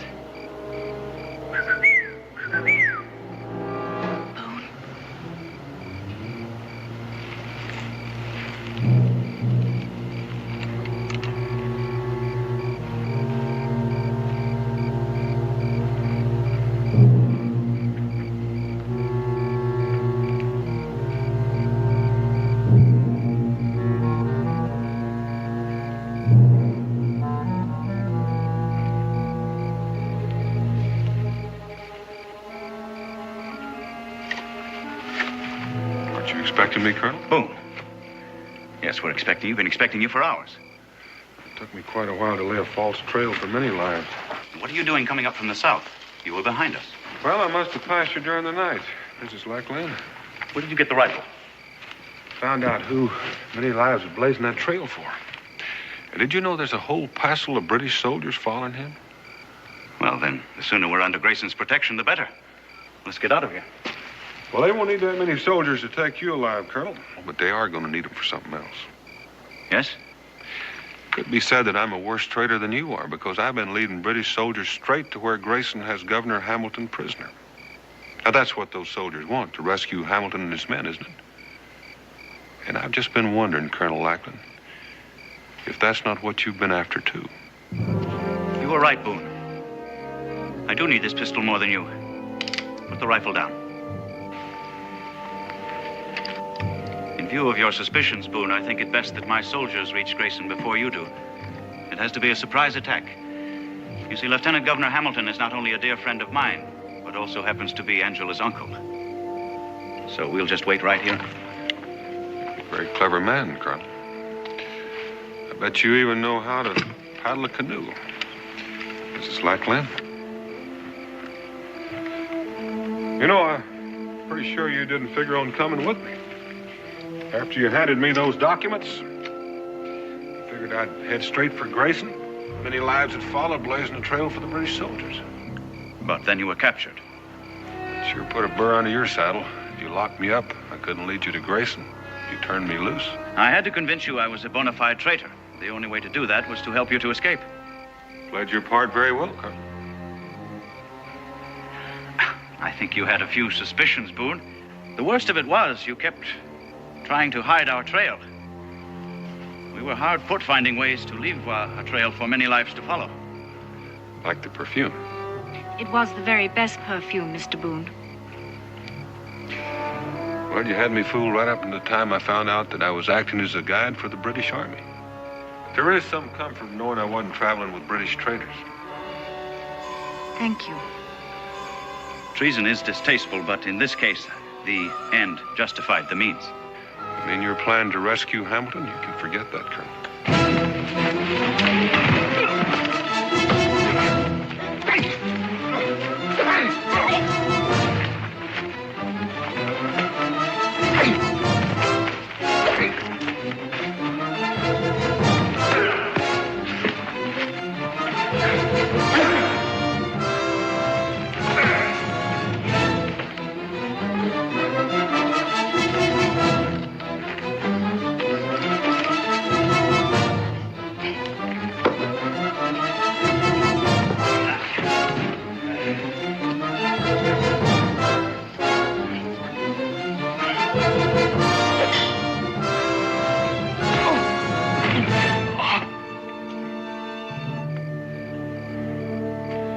Wasting your time, Colonel. I've already warned Grayson. I don't believe you. Where do you think I got that gun you're holding? We may fail in rescuing Hamilton, but at least we won't go back to Detroit empty-handed. I'm taking you prisoner, Boone. Now, that'd be nice. Except there's just one thing you're not counting on, Colonel. And what's that? Well, I don't think they'd like it very much. Colonel, Miss Lackland. Sergeant.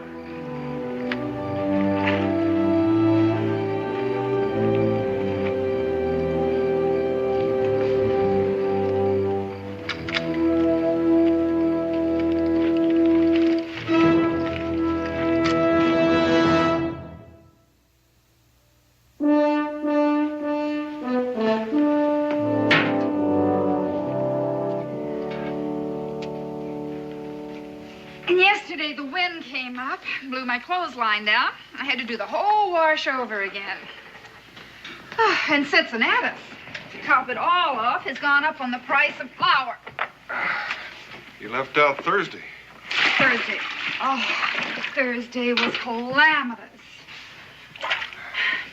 The cakes I baked for Molly Malone's quilting bee fell. Oh, and butter wouldn't melt in Mrs. Gay's mouth when she saw 'em. And I ruined a batch of soap.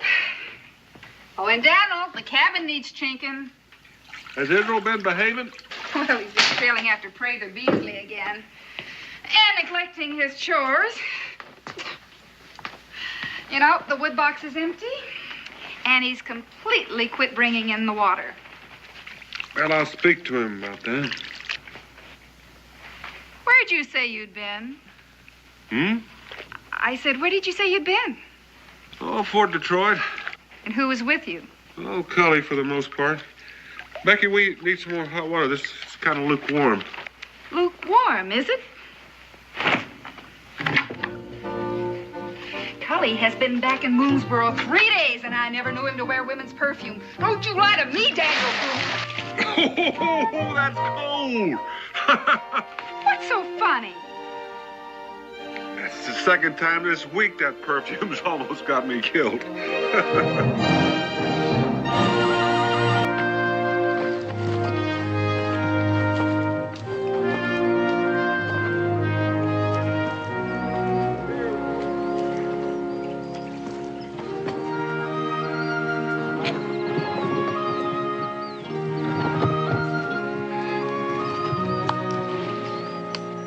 One of us has got to go pick up that cache of furs we got stashed at Twin Falls.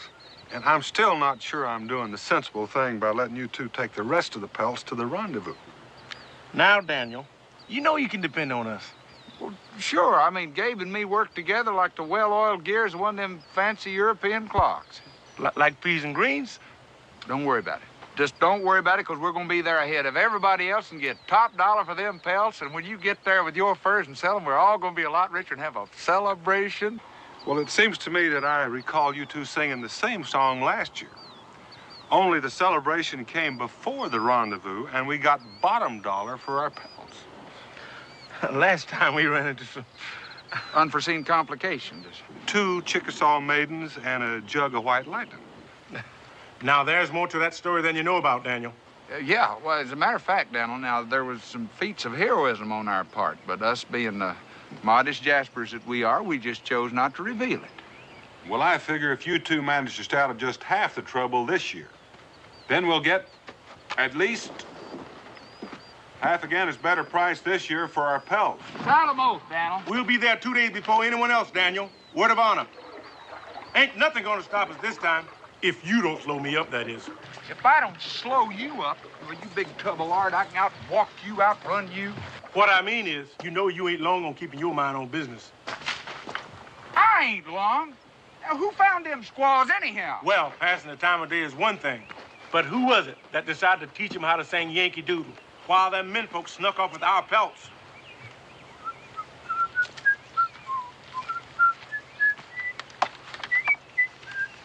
We're gonna get these furs strong.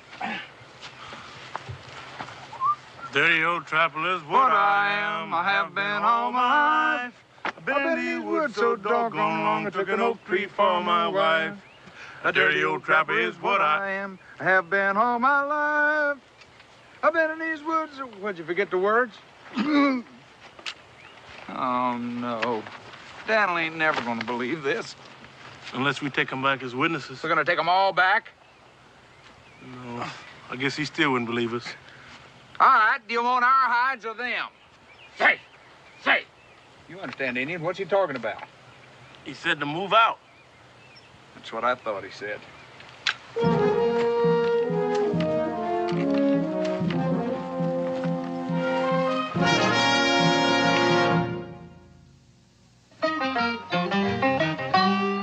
Daniel Boone was a man, yes, a big man,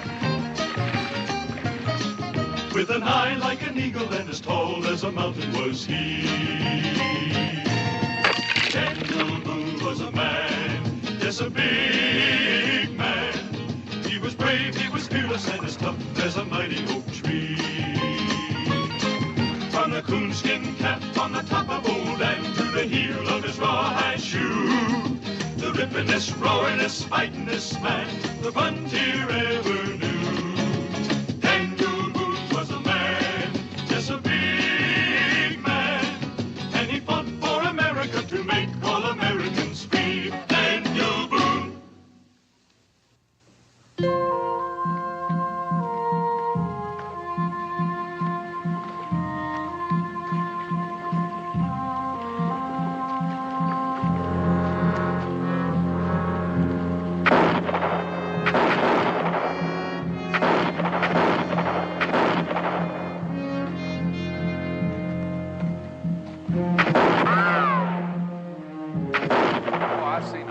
odd things, but I never saw Indians doing anything like that.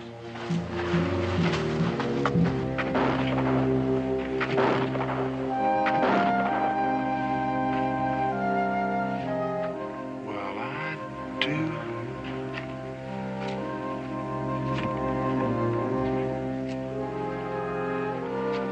Bien hecho, Tanoma. Descanse ahora. Ah, senores. American trappers, my men were correct. Welcome. May I present myself? I am Admiral Alejandro Buenaventura, at your service. And you? I don't talk too good with my hands tied. Oh, my apologies, senores. I teach my men to take every precaution.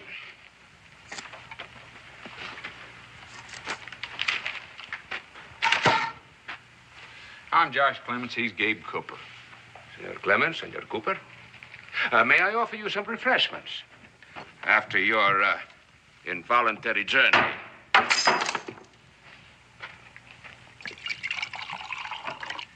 Gentlemen, we shall have a grand alliance. To the success of our mission. Our mission? We don't mind drinking your wine. It's just that toast I'm not too sure about. Then to freedom. I don't mind getting drunk on that one.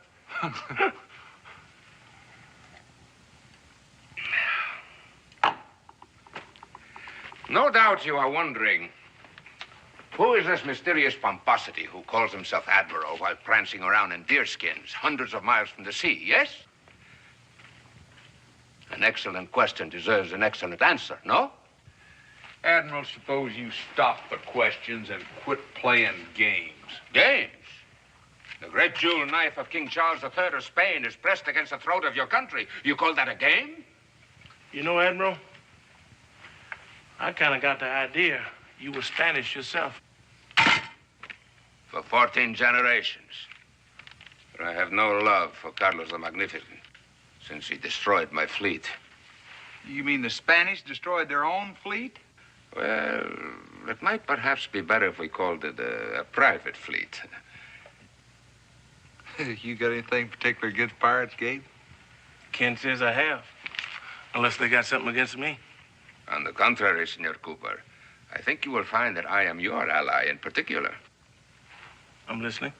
Well, in Hispaniola, all the people of your color are the slaves of Spain. So they decide to make a revolution. They pick a general and a staff, all black, like the rest of them. And they make their plans. I, meanwhile, am sitting out in the sun, an admiral without a fleet, searching for a way to find revenge against His Celestial Majesty, the good Carlos. But then, some way or another, I get together with the splendid revolution of the blacks. How may I serve you? I say to the general. Well, he looks me over and sadly advises me that he is without ships.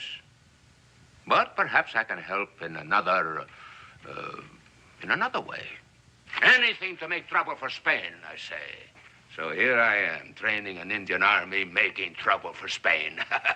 Seems to me it would make more sense if you made trouble for Spain in Hispaniola, wouldn't it? So it would seem.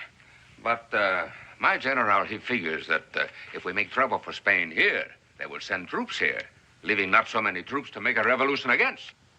But, Admiral, now, I'm still not sure about where this great jeweled knife comes in. Well, there is a worm in the apple we do not anticipate. El Capitan Torres, very ambitious man, Torres. He's like this with Carlos the Magnifico. He whispers in the king's ear a plan to conquer the United States. With what? Here is the point of the jeweled knife, gentlemen. That? That's just a trading post. Yes, a Spanish trading post. Run by El Capitan Torres. A cover-up for a plan to conquer the United States. Conquer the United States? It's hard to believe, but true. With barrels of guns and powder disguised as flour and supplies. And then when Torres receives word that the king's troops are ready to sail upriver from New Orleans, then the flour is magically transformed into gunpowder. Then El Capitan Torres will march east. Now, your next question is, how do I know this, huh? Oh, you taste the couscous, then I tell you. The what? First, I teach the Indians to cook, then I teach them to fight.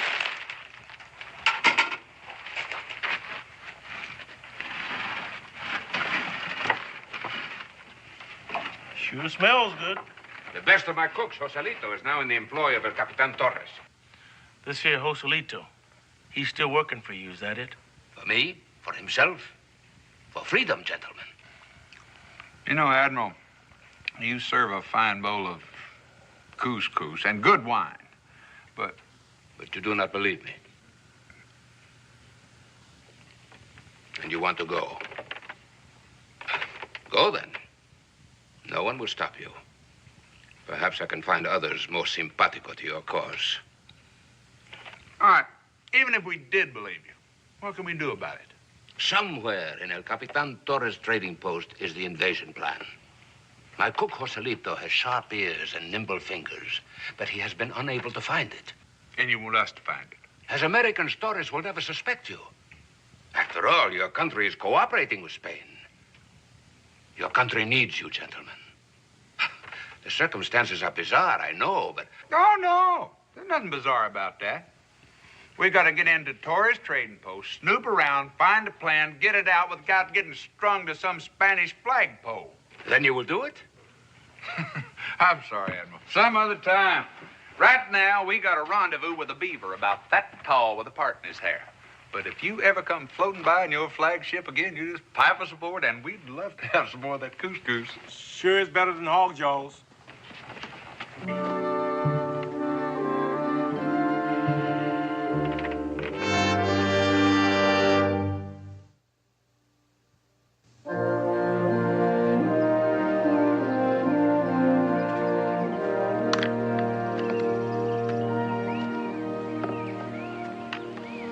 Well, Daniel, we met this Spanish admiral named Buenaventura. And he told us that the King of Spain was gonna take over the United States. You know what I think? I think we never saw him. And if we never saw him, we never heard him. In fact, thinking back on it, would you rightly say we did see him? Let's get to work on the furs.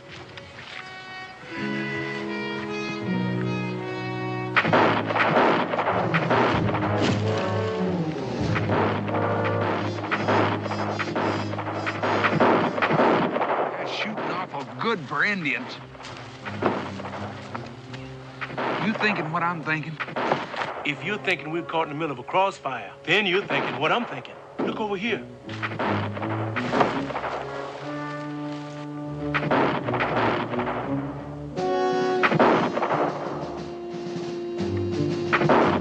Aren't they Spanish soldiers? Yeah, and on the wrong side of the river. Maybe the admiral knew what he was talking about.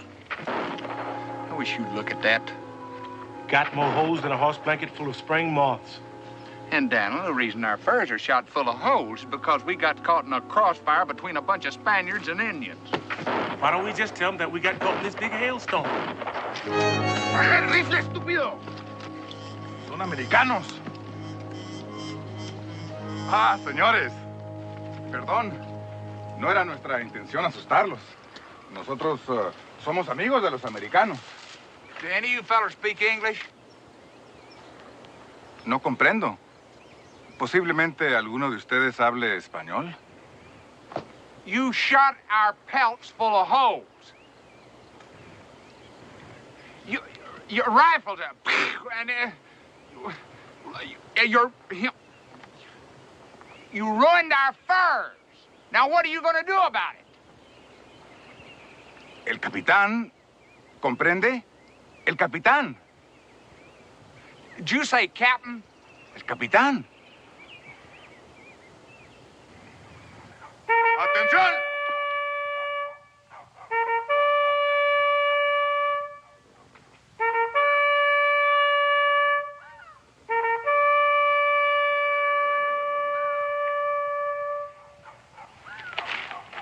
escuadrón! Rompan pila! And now, gentlemen, what can I do for you? Well, if you'll forgive me for being blunt, I'd just like to know what you're doing here. Now, a year ago, this was a trading post, an American trading post. And so it still is, except for temporary conditions which have altered its status. Oh, of course, we shall be more than delighted to help you with whatever provisions you expected to find here. We don't want any provisions. You see, we ran into one of your patrols up the road a little ways. Oh, I trust they didn't inconvenience you in any way. As a matter of fact, they did. Now, these used to be prime pelts until your boys decided they wanted to ventilate them a little. Oh, it's most unfortunate. Naturally, we will reimburse you. That's mighty kind of you, Captain. And of course, you will accept our poor hospitality for the night. Oh, I insist. Lleve estos señores al cuarto de huéspedes. Until dinner, señor. Por acá, señores. Atiende a los señores. Que estén cómodos.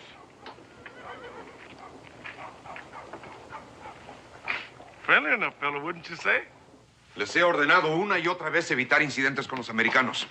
¿Cuántas veces se los tengo que repetir? Lo siento mucho, mi capitán. No sabíamos que estaban ahí. No sabíamos. Solamente habíamos pensado... ¡Silencio!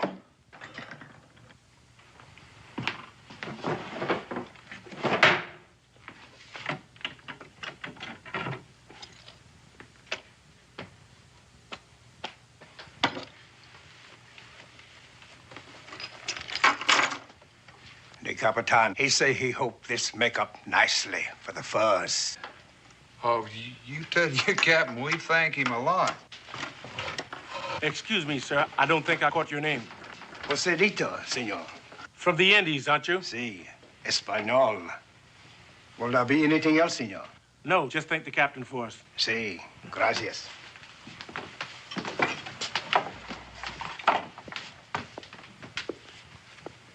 You figure that's the Admiral's man? I don't know. I'll tell you just as soon as I tried some of his cooking.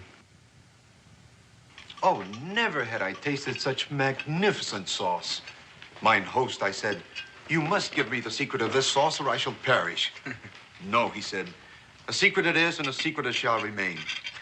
Now I ask you, gentlemen, what was I to do? You got me stumped. Purchase the cook, of course. Oh, he asked for a fantastic price, but I was completely at his mercy. More wine, Senor Clements? Oh, no. No, it's awful good, but... No. I'm afraid if I have any more of it, I might forget to ask you a question that's kind of been preying on my mind a little bit. Ah, you are politely telling me that I have been talking too much. Forgive me. It is so rare that we have such congenial guests. No, it's just that, I'd like to know how you and your troops are occupying a fortified position on United States soil. We are here with permission from your government. A friendly gesture from one friendly country to another. Now, does that satisfy you? No, sir. It is very simple. We are chasing Indians. For a while, we weren't too sure who was chasing who there this morning. You're familiar with this tribe of savages? I'm familiar with them, but I'll tell you this. I never saw them handle themselves like they did today in that fight. Oh, they can handle themselves very well, I can assure you. So well that they have seriously affected the king's trade. You mean they've been crossing the river? Precisely. They attack our trading posts, our river boats. We give chase, and they withdraw to your side of the river. And so my government applied to your government for permission to cross the river in pursuit. Your government granted this permission. Sargento, el documento americano, por favor.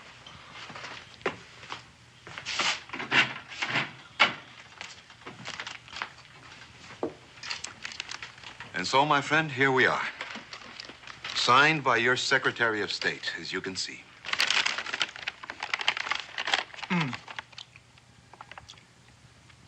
You've been mighty nice about this, Captain.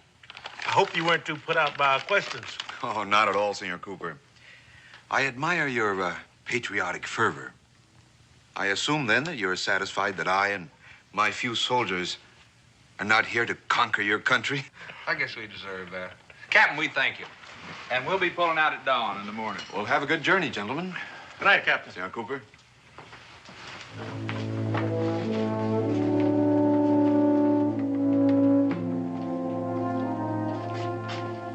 Joselito, traiga más café, por favor. Sí, capitán.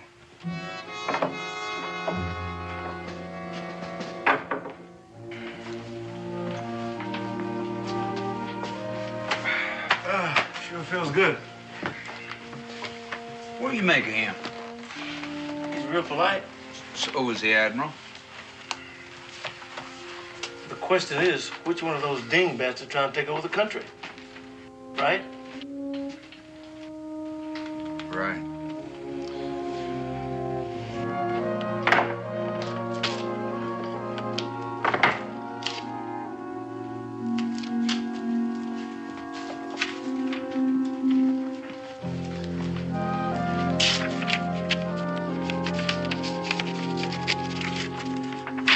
Para Buenaventura. Rápido, señorita. Rápido.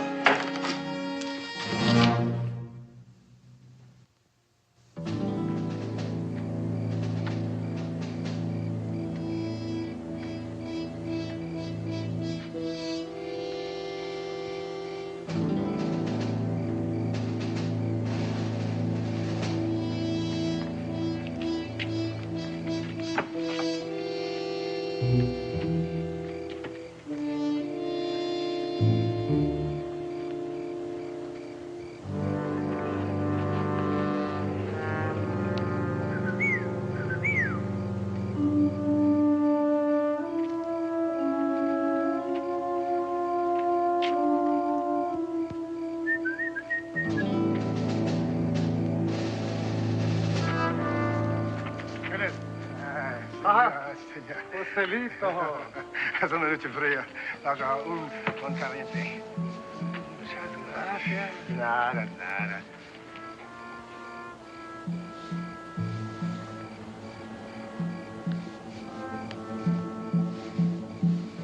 ¡Qué bueno!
Didn't we do this once before?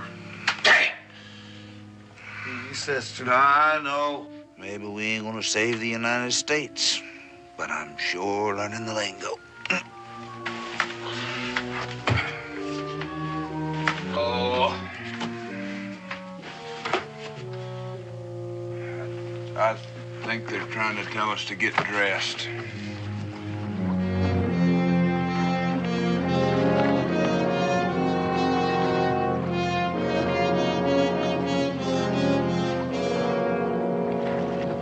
Again, senores. Yeah, and I'm getting a little tired of it. The price of liberty, my friend. Hey, quítese ese uniforme. And now, what did you think of El Capitan Torres? We thought he was a dingbat.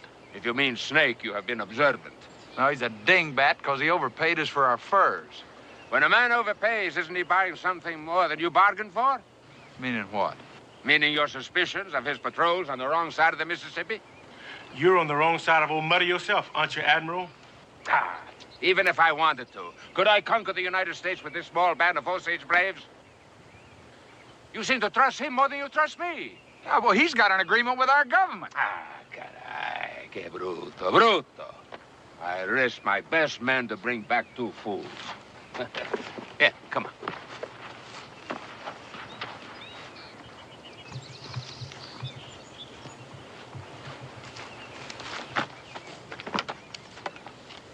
Here. Here is the dagger pointed at the throat of your country. The invasion plans of Coronel de Vega.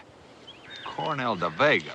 Yesterday, he commanded the troops ready to sail upriver from New Orleans to join Torres. We buried him with full military honors. But you only got half a plan here. Yes, and Torres has the other half. Put them both together, you have proof of the king's treachery. You know, it just might take a couple of fools like us to pull this thing off. Then you will do it, yes? We'll do it, yes. You will be assaulted by Indians, then taken to Torres' headquarters alone. I will?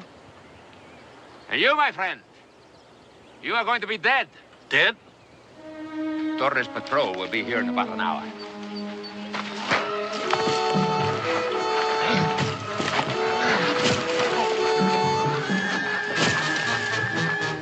A little realism, amigo.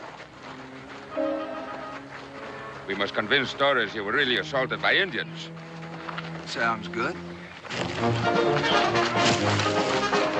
At an appropriate time, I will make an appearance at Torres' headquarters.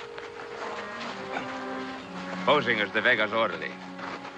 As soon as he uncovers his half of the plan, then we make our move. Can't you convince your friend this is just a ruse? Gabe! Gabe!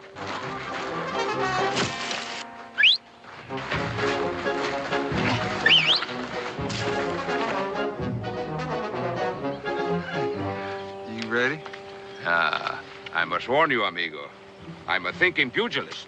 I'll just try to hit you when you're thinking.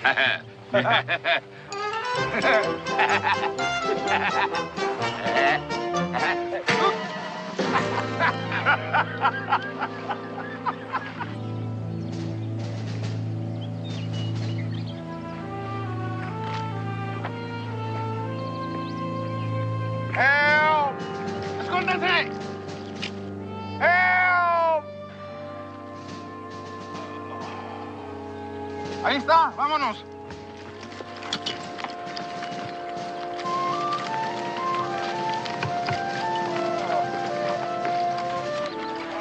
Toma el rifle. Dame el agua.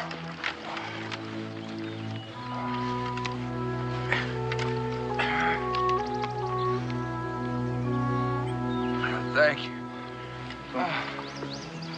Pobrecito. Qué bueno que llegamos a tiempo. ¿Te sientes bien? Vámonos.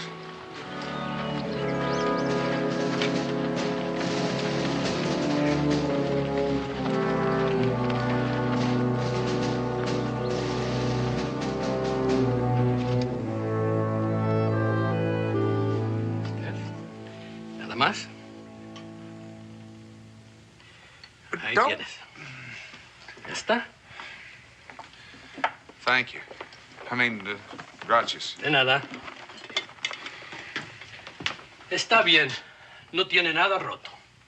Gracias, doctor. De nada.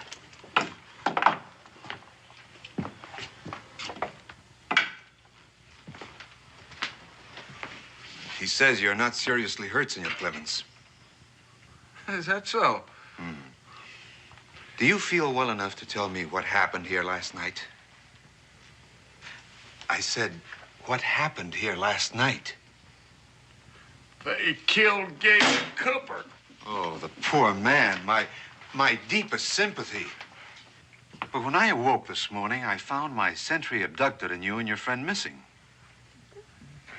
Well, I just don't know what I'm going to tell his folks. I am loath to interfere in a man's grief, senor, but I'm afraid I must press you for a report. Well, I'd be happy to tell you anything I could, Captain, but the Indians just jumped us from behind. That's all there was to it. Perhaps you can be more specific. Well, we was sleeping, old Gabe and me. heard a noise, went out to the stockade and saw some Indians heading for the supply house. We just figured they was gonna steal, and somebody jumped us from behind. That is what confuses me. You see, nothing was taken from the supplies. Well, I think they thought it was too risky, and well, anyhow, they took us out at gunpoint and joined up with some big war party. Oh, Gabe and me, we tried to escape. I made it. Oh, Gabe got killed on the way. This war party, how big was it? Well, I didn't count. They was heading south towards the river.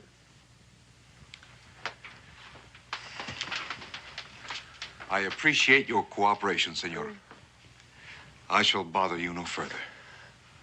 To tell you the truth, Cap, I appreciate the company. It's, I wouldn't want to be here by myself. It's just a memory of poor old Gabe. Join us for dinner, senor. We shall try to distract you from your sorrows. Oh, you are a nice man, yet. Poor old Gabe. He was always so happy. Oh, now you're getting it. Of course, it ain't no couscous. Few more greens, honey. Oh, wow. Of course, you girls are so pretty, a man would be plumb loco to complain about your cooking anyway. Oh, no, thanks. One more bite, and we're gonna bust. But you've been so hospitable. At least I should do is play you one song, huh?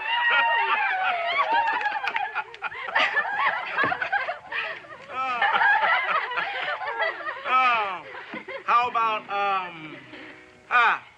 Yankee Doodle. Yankee Doodle went to town,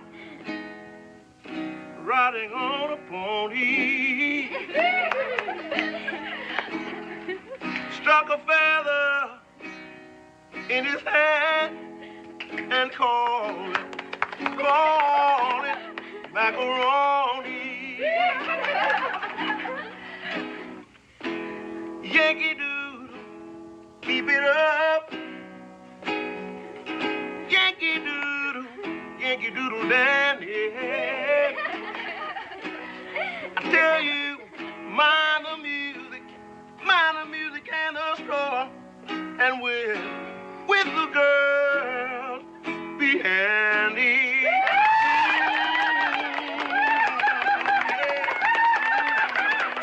Mother, dig my grave and dig it deep and narrow. Poor William died for me today. Un ayudante, mi capitán. Víctima de un ataque de los indios. ¿Quién es? Es un sirviente del coronel de Vega. Coronel de Vega. ¿Estás seguro? Sí, mi capitán, el coronel de Vega. Hazlo pasar. Muy bien. Oh, dig the deep. Joselito, will you see that Senor Clements gets to his quarters, please? Sí, capitán. Deep. You mind? Get away from me. Let me alone. I told you to get him out of here. Sí, capitán. Help me, Joselito. Qué pena. El mejor comandante de todo el mundo, el coronel de Vega. Ay, qué pena. Deja de babosear y dime inmediatamente. ¿Qué ha pasado con el coronel de Vega? Indios salvajes. Posiblemente 100. Debe haber muerto de 100 heridos. Muerto. El coronel Vega muerto. Le traje esta carta. Estaba muy ansioso de que usted la recibiera. Poor William died for me today. He'll die for me tomorrow.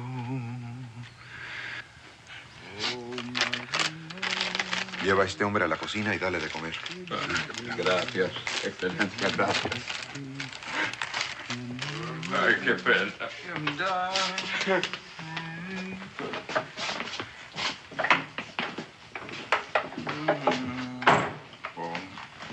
Joselito, llévatelo de aquí. Sí, señor capitán.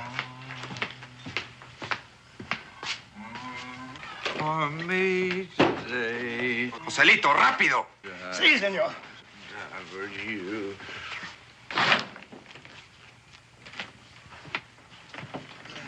Oscillator, my old friend. Now, Oscillator, old buddy, you just sit right down here and have a drink with old Josh. Because it ain't no fun drinking by yourself. Please, Senor Clements, let me carry you to your room. Please, senor.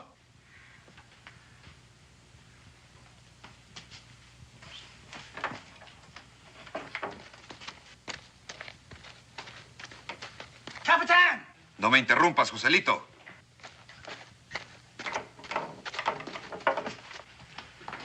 I'm sorry, Capitán. I can do nothing with this man. Senor Clements, I must insist that you go to your room. Anything you Get him say, out of here, Joselito. Capitán, ¿Qué hay? es importante. ¿Qué es importante? Tengo que hablar con usted, capitán. Oscillator, why don't you have a drink? You just haven't had anything. Capitán, esta gorra. ¿Qué pasa con la gorra? Le pertenecía al guardia que fue capturado por los indios en el ataque de anoche. ¿Estás seguro? Oh, estoy seguro. Fíjese. Senor, you are most difficult. Please, you must come to your room.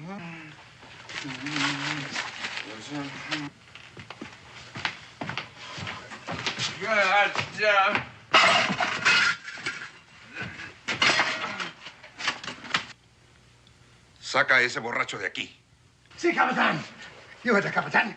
Come along.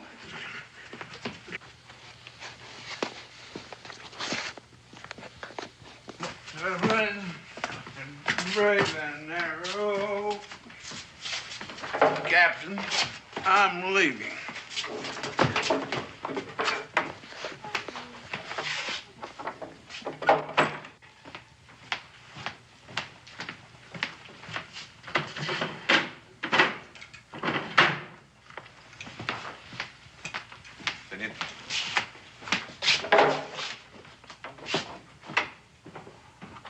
Gave his life for me. April gave his. What's this about the cap? It belonged to the guard that we captured last night. I am afraid.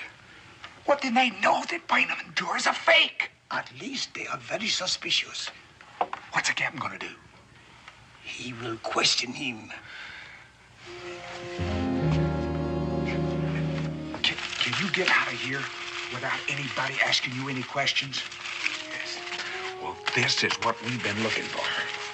Now, you take this to Buenaventura's camp, and you give it to Gabe Cooper, and tell him that if I don't get out of here, to get this to Daniel Boone, and tell him to guard it with his life. Do you understand? I understand. Now, as soon as I free Buenaventura, we'll catch up with you. I will tell him. Now, you better... Senor Clements. What? Thank you. For what? For risking yourself to save him.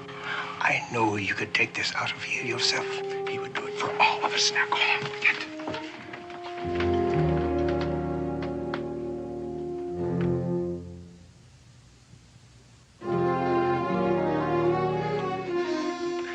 Ante Dios, lo juro.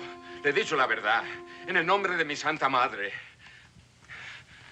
Cada palabra que le he dicho es la verdad, lo juro. ¿Dónde encontraste esta gorra? Es mía. ¿Y la carta? Como le he dicho, me la dio el coronel. Excuse me, Captain. I just come back to apologize. Will you not stay in your room, Senor Clements? Well, now, hold on. Now, Captain, I can understand you being a little bit sore.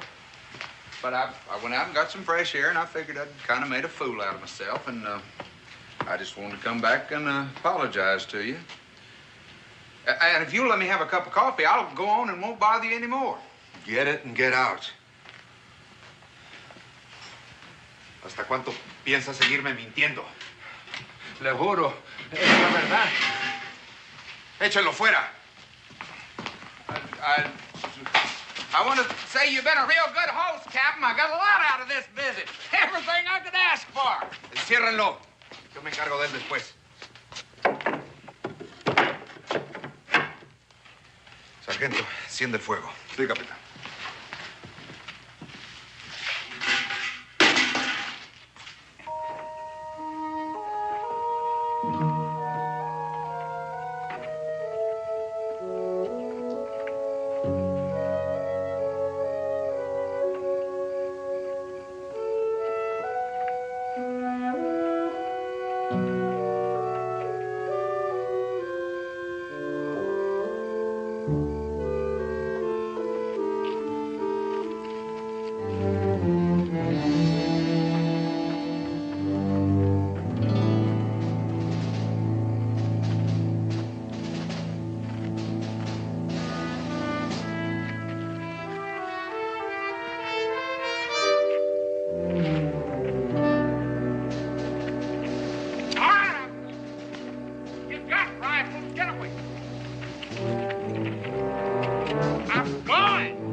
Having trouble?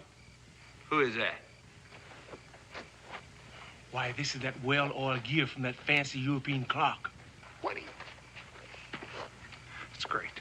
It's just great. The entire United States depending on you, and you're out here nosing around. Well, it looks to me right now that you're in more trouble than the United States. Is that a fact? Well, do you want me to help you out or not? The way I feel right now, it might be better if you left me here.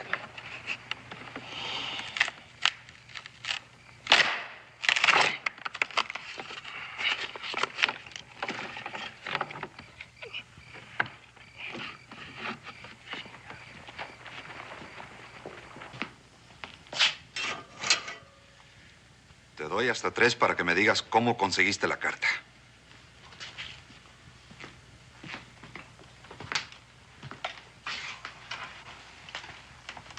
1, 2.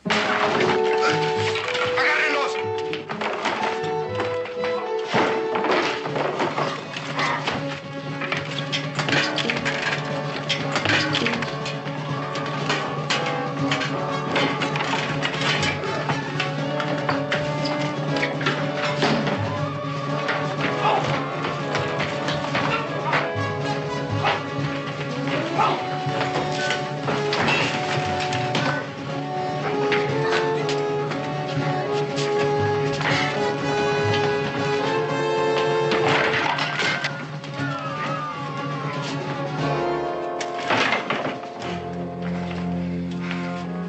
¡Guardias!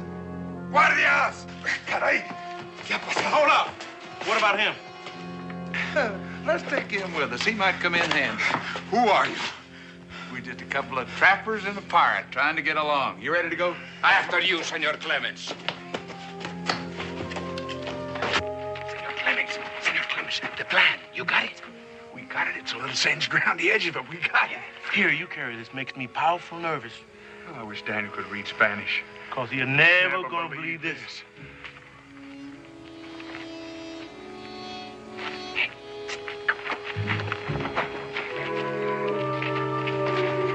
Put him in here. Get that thing open, Kate. No. No. Use his belt to tie him in. Sorry for this.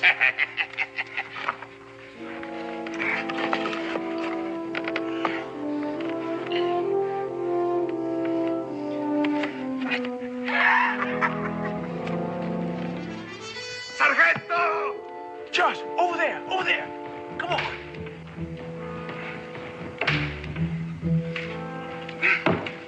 Josh, let's turn this cannon around. Rápido, rápido, rápido. Sargento, sácame de aquí, estúpido. Sácame rápido. Para arriba. A ver. Here, be my guest. ¡No! ¡No! ¡No! ¡Comandante!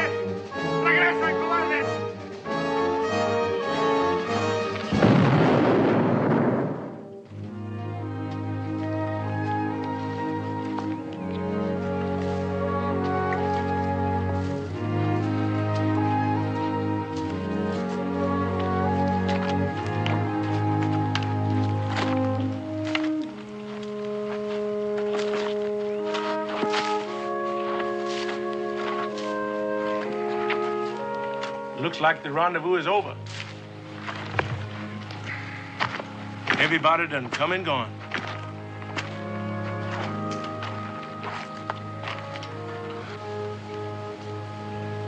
Not everybody. I'm plumb tuck it out. I think I'll sit down here and rest. Why don't you go and talk to old Daniel? No, I'm a little tired myself.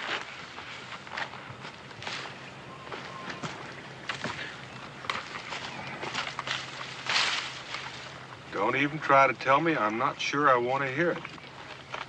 Well, to tell you the truth, it's an interesting story, Daniel.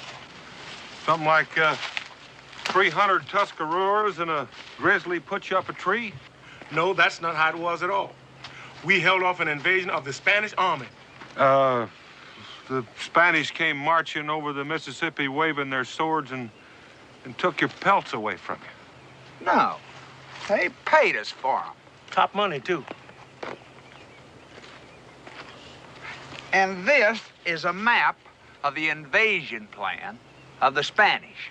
Now then, if you're through jawing at us, I think it'd be a good idea if we took off east and gave these to the government. That's right.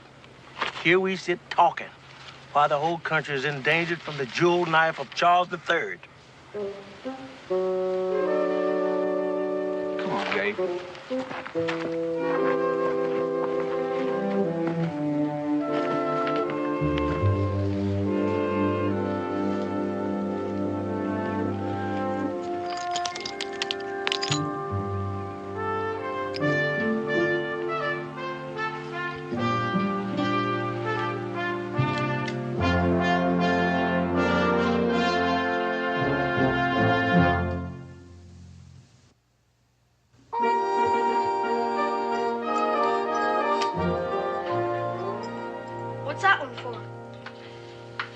Israel is the Order of the Purple Condor. The condor being the national bird of Espanol. Well, as I recall it, you got it for coming in fourth in the turkey shoot. Now, you fellas are just a wee mite overdressed, I'd say. But it looks like supper's just about ready. I don't expect you to understand. But I'll tell you this. When you sit down with a body that's been decorated by a foreign power, it automatically becomes a state dinner. Well, Israel, would you seat their excellency? Yes. Your Highness. Oh, wait till I tell the Widow Scoggins I got to you first. Oh, she already knows. Oh, which reminds me, Gabe and me won't be going to the Salt Lake with you. How's that? You got the list? Yeah. Let's see now. On Sunday, the preacher's wife invited us over. On Wednesday, the Widow Scroggins. Saturday night, Cincinnatus is having a big to-do for us. Oh, my. That about covers Boonesboro gentry, doesn't it? That's right. Sounds like you two are going to be eating kind of high off the hog next couple of days. Israel, there's something about heroes that gets to people. You know, it just doesn't seem quite fitting to be feeding cornbread and pan drippings to two bodies that just saved the United States. Well, Rebecca, I'm almost ashamed. Gabe and me would like you to know that these medals ain't gonna make any difference between us. You're sure? I'm sure. I'm positive.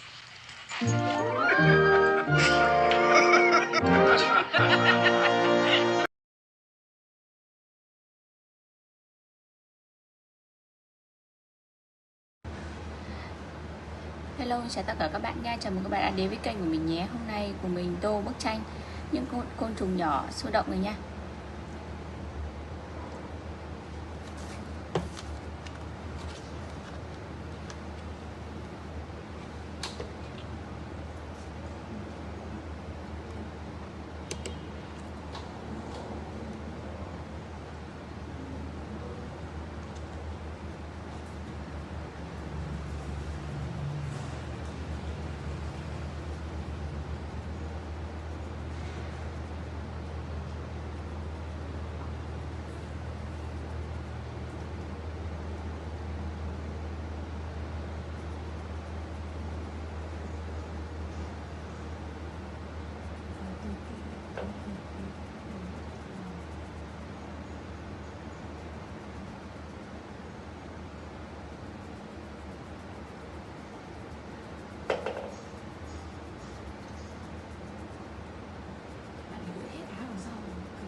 Xem có tí gió được không? Ngồi đây. Ngồi đây.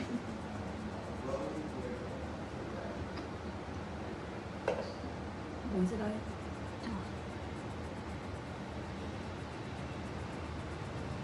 Không thế nào? Đang tô đi đâu?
Dừng trong mặt thế.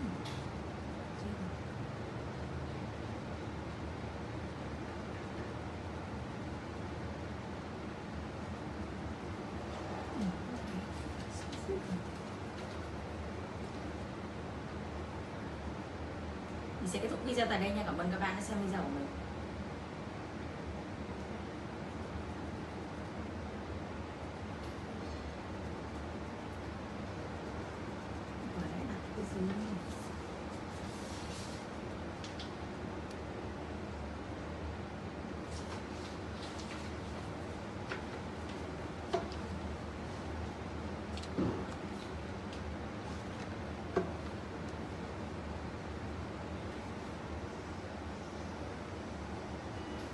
Hello, xin chào tất cả các bạn, chào con.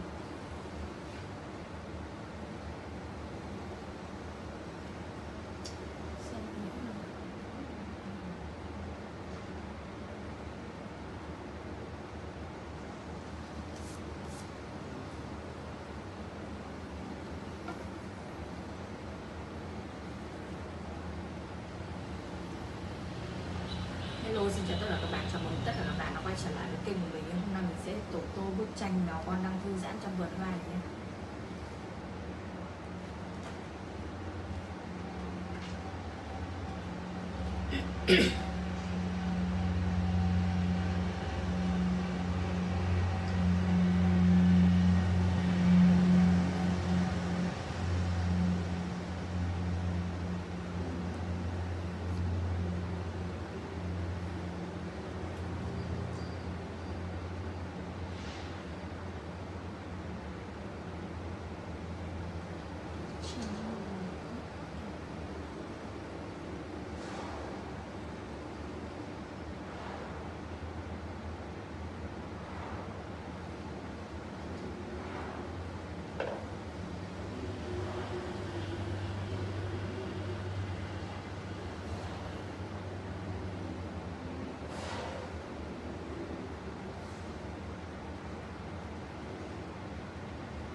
qua bà Nam gọi hỏi bà Phương chắc cậu sự cưới xong rồi chủ nhật rồi lại chủ nhật. Không biết chắc lại thôi sao. Ví dụ vừa đã bảo sao rồi lại bàn vui này là hỏi là cậu sự cấy xong rồi thì làm vào chủ nhật thôi. khi lại rũ sau hôm nay là rũ tàn rồi.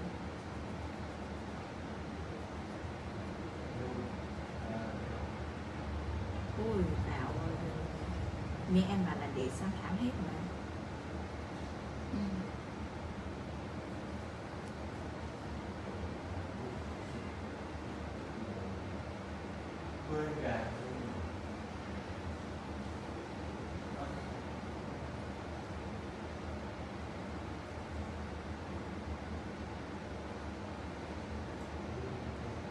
Đây, người gọi điện spam đáng ngờ từ Mobifone.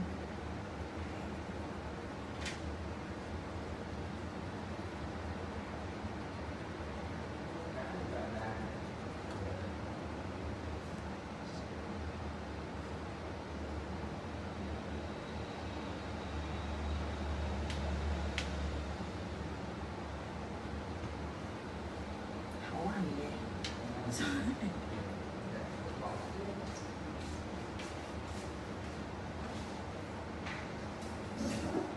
Cái gì đấy? Chưa. Làm gì? Hả? Chút nữa nhé. 1 giờ kém.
Cà phê rồi đấy, lấy xuống lấy mình lấy.